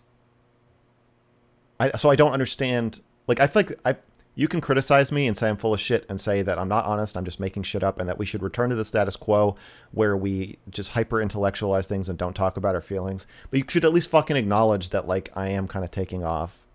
And like, how do you reconcile that? I feel like that doesn't, and I never want to bring that up because it makes me sound like an asshole, but maybe I should. You're not just a train wreck. Yes. Yes. There's more. There's more to me than being a train wreck. Okay. You okay, big guy? No, I'm never okay. Especially not right now. You should see if Destiny could get you a talk with Demon Mama. I just fucking said I'm not going to ask Destiny for his contacts.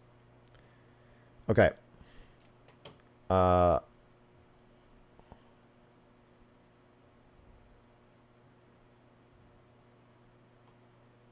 Okay, we got $15 from Jim yesterday, and he said, "Hi, Mr. Girl, I'm Mike.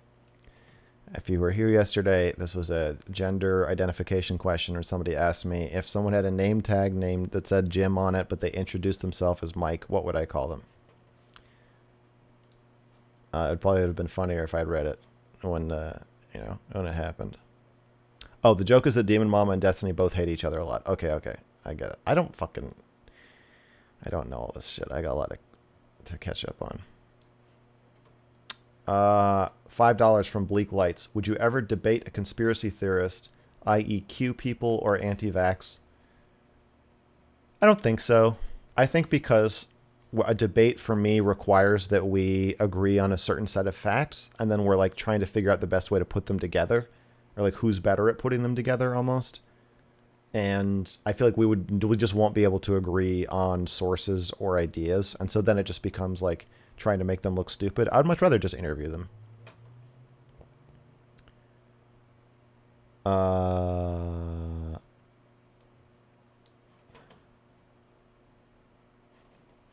Have Cherry catch you up on lore and relations. Okay, I will. Cherry, if you're watching this, I'll be in touch. I'm gonna need 101. Ethereal Seth, $5. Checked out your vids, can relate in many ways, and found your insights very helpful despite your own failures that you talk about. We have similarities, but I think you're slightly more messed up. Although I'm jealous of some things you've done too. Well, thanks, Seth. I'm glad that that you can relate to me and my videos. Ek2 gave me $3.69. Can you enable BTTV and FFZ on your channel? If you Google both these things, it won't take more than 20 minutes, and it makes for a more fun chat experience. It has been overwhelmingly enjoyable watching your streams and channel as of late. Thanks. I think somebody sent me a DM about this, but it costs $5. I don't like things that cost $5. I think if those are emotes, I think.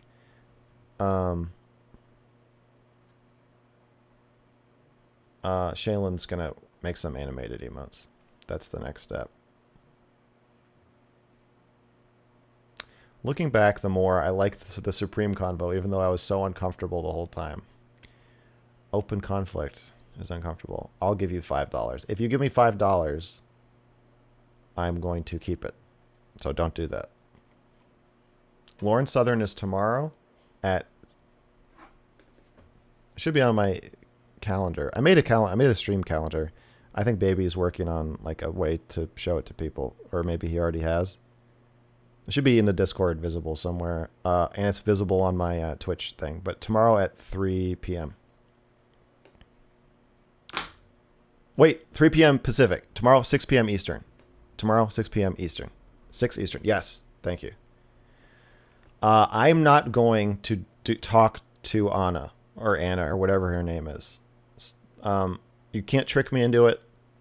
Stop it. Is Baby an actual baby? Yes. Bro, you're keeping the Jew trope alive. Okay. Guilty as charged. Guilty as charged.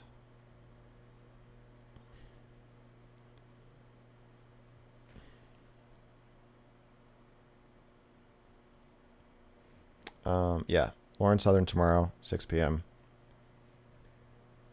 Eastern.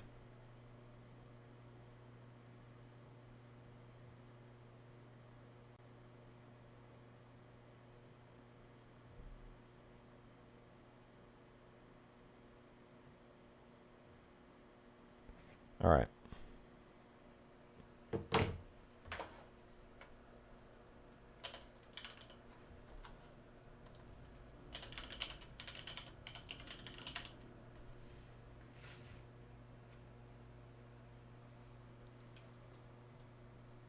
Talk to John Zerka? Yeah, I've been told to do that, and I think I'm thinking about it. I don't know. I have to research all these people before I say anything about them in public. Hey, just learned about the channel. You should debate Onivore, a cool political streamer, at SawCon on Alden's. Yeah, okay, great. Yeah, I don't want to talk to any of Destiny's enemies. I will allow Destiny to burn the bridge with me when and if he sees fit on his own. I'm not going to encourage it. All right. We're raiding Wicked Supreme. Be nice to him. I wonder if he's giving a rundown of the talk, so it'll be interesting to see what he says. Enjoy. Thank you for coming. Goodbye, horses.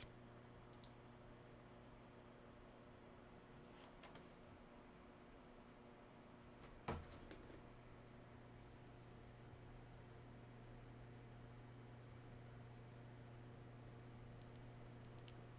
shit, Mr. Girl returns. I appreciate you. Thank you very much for the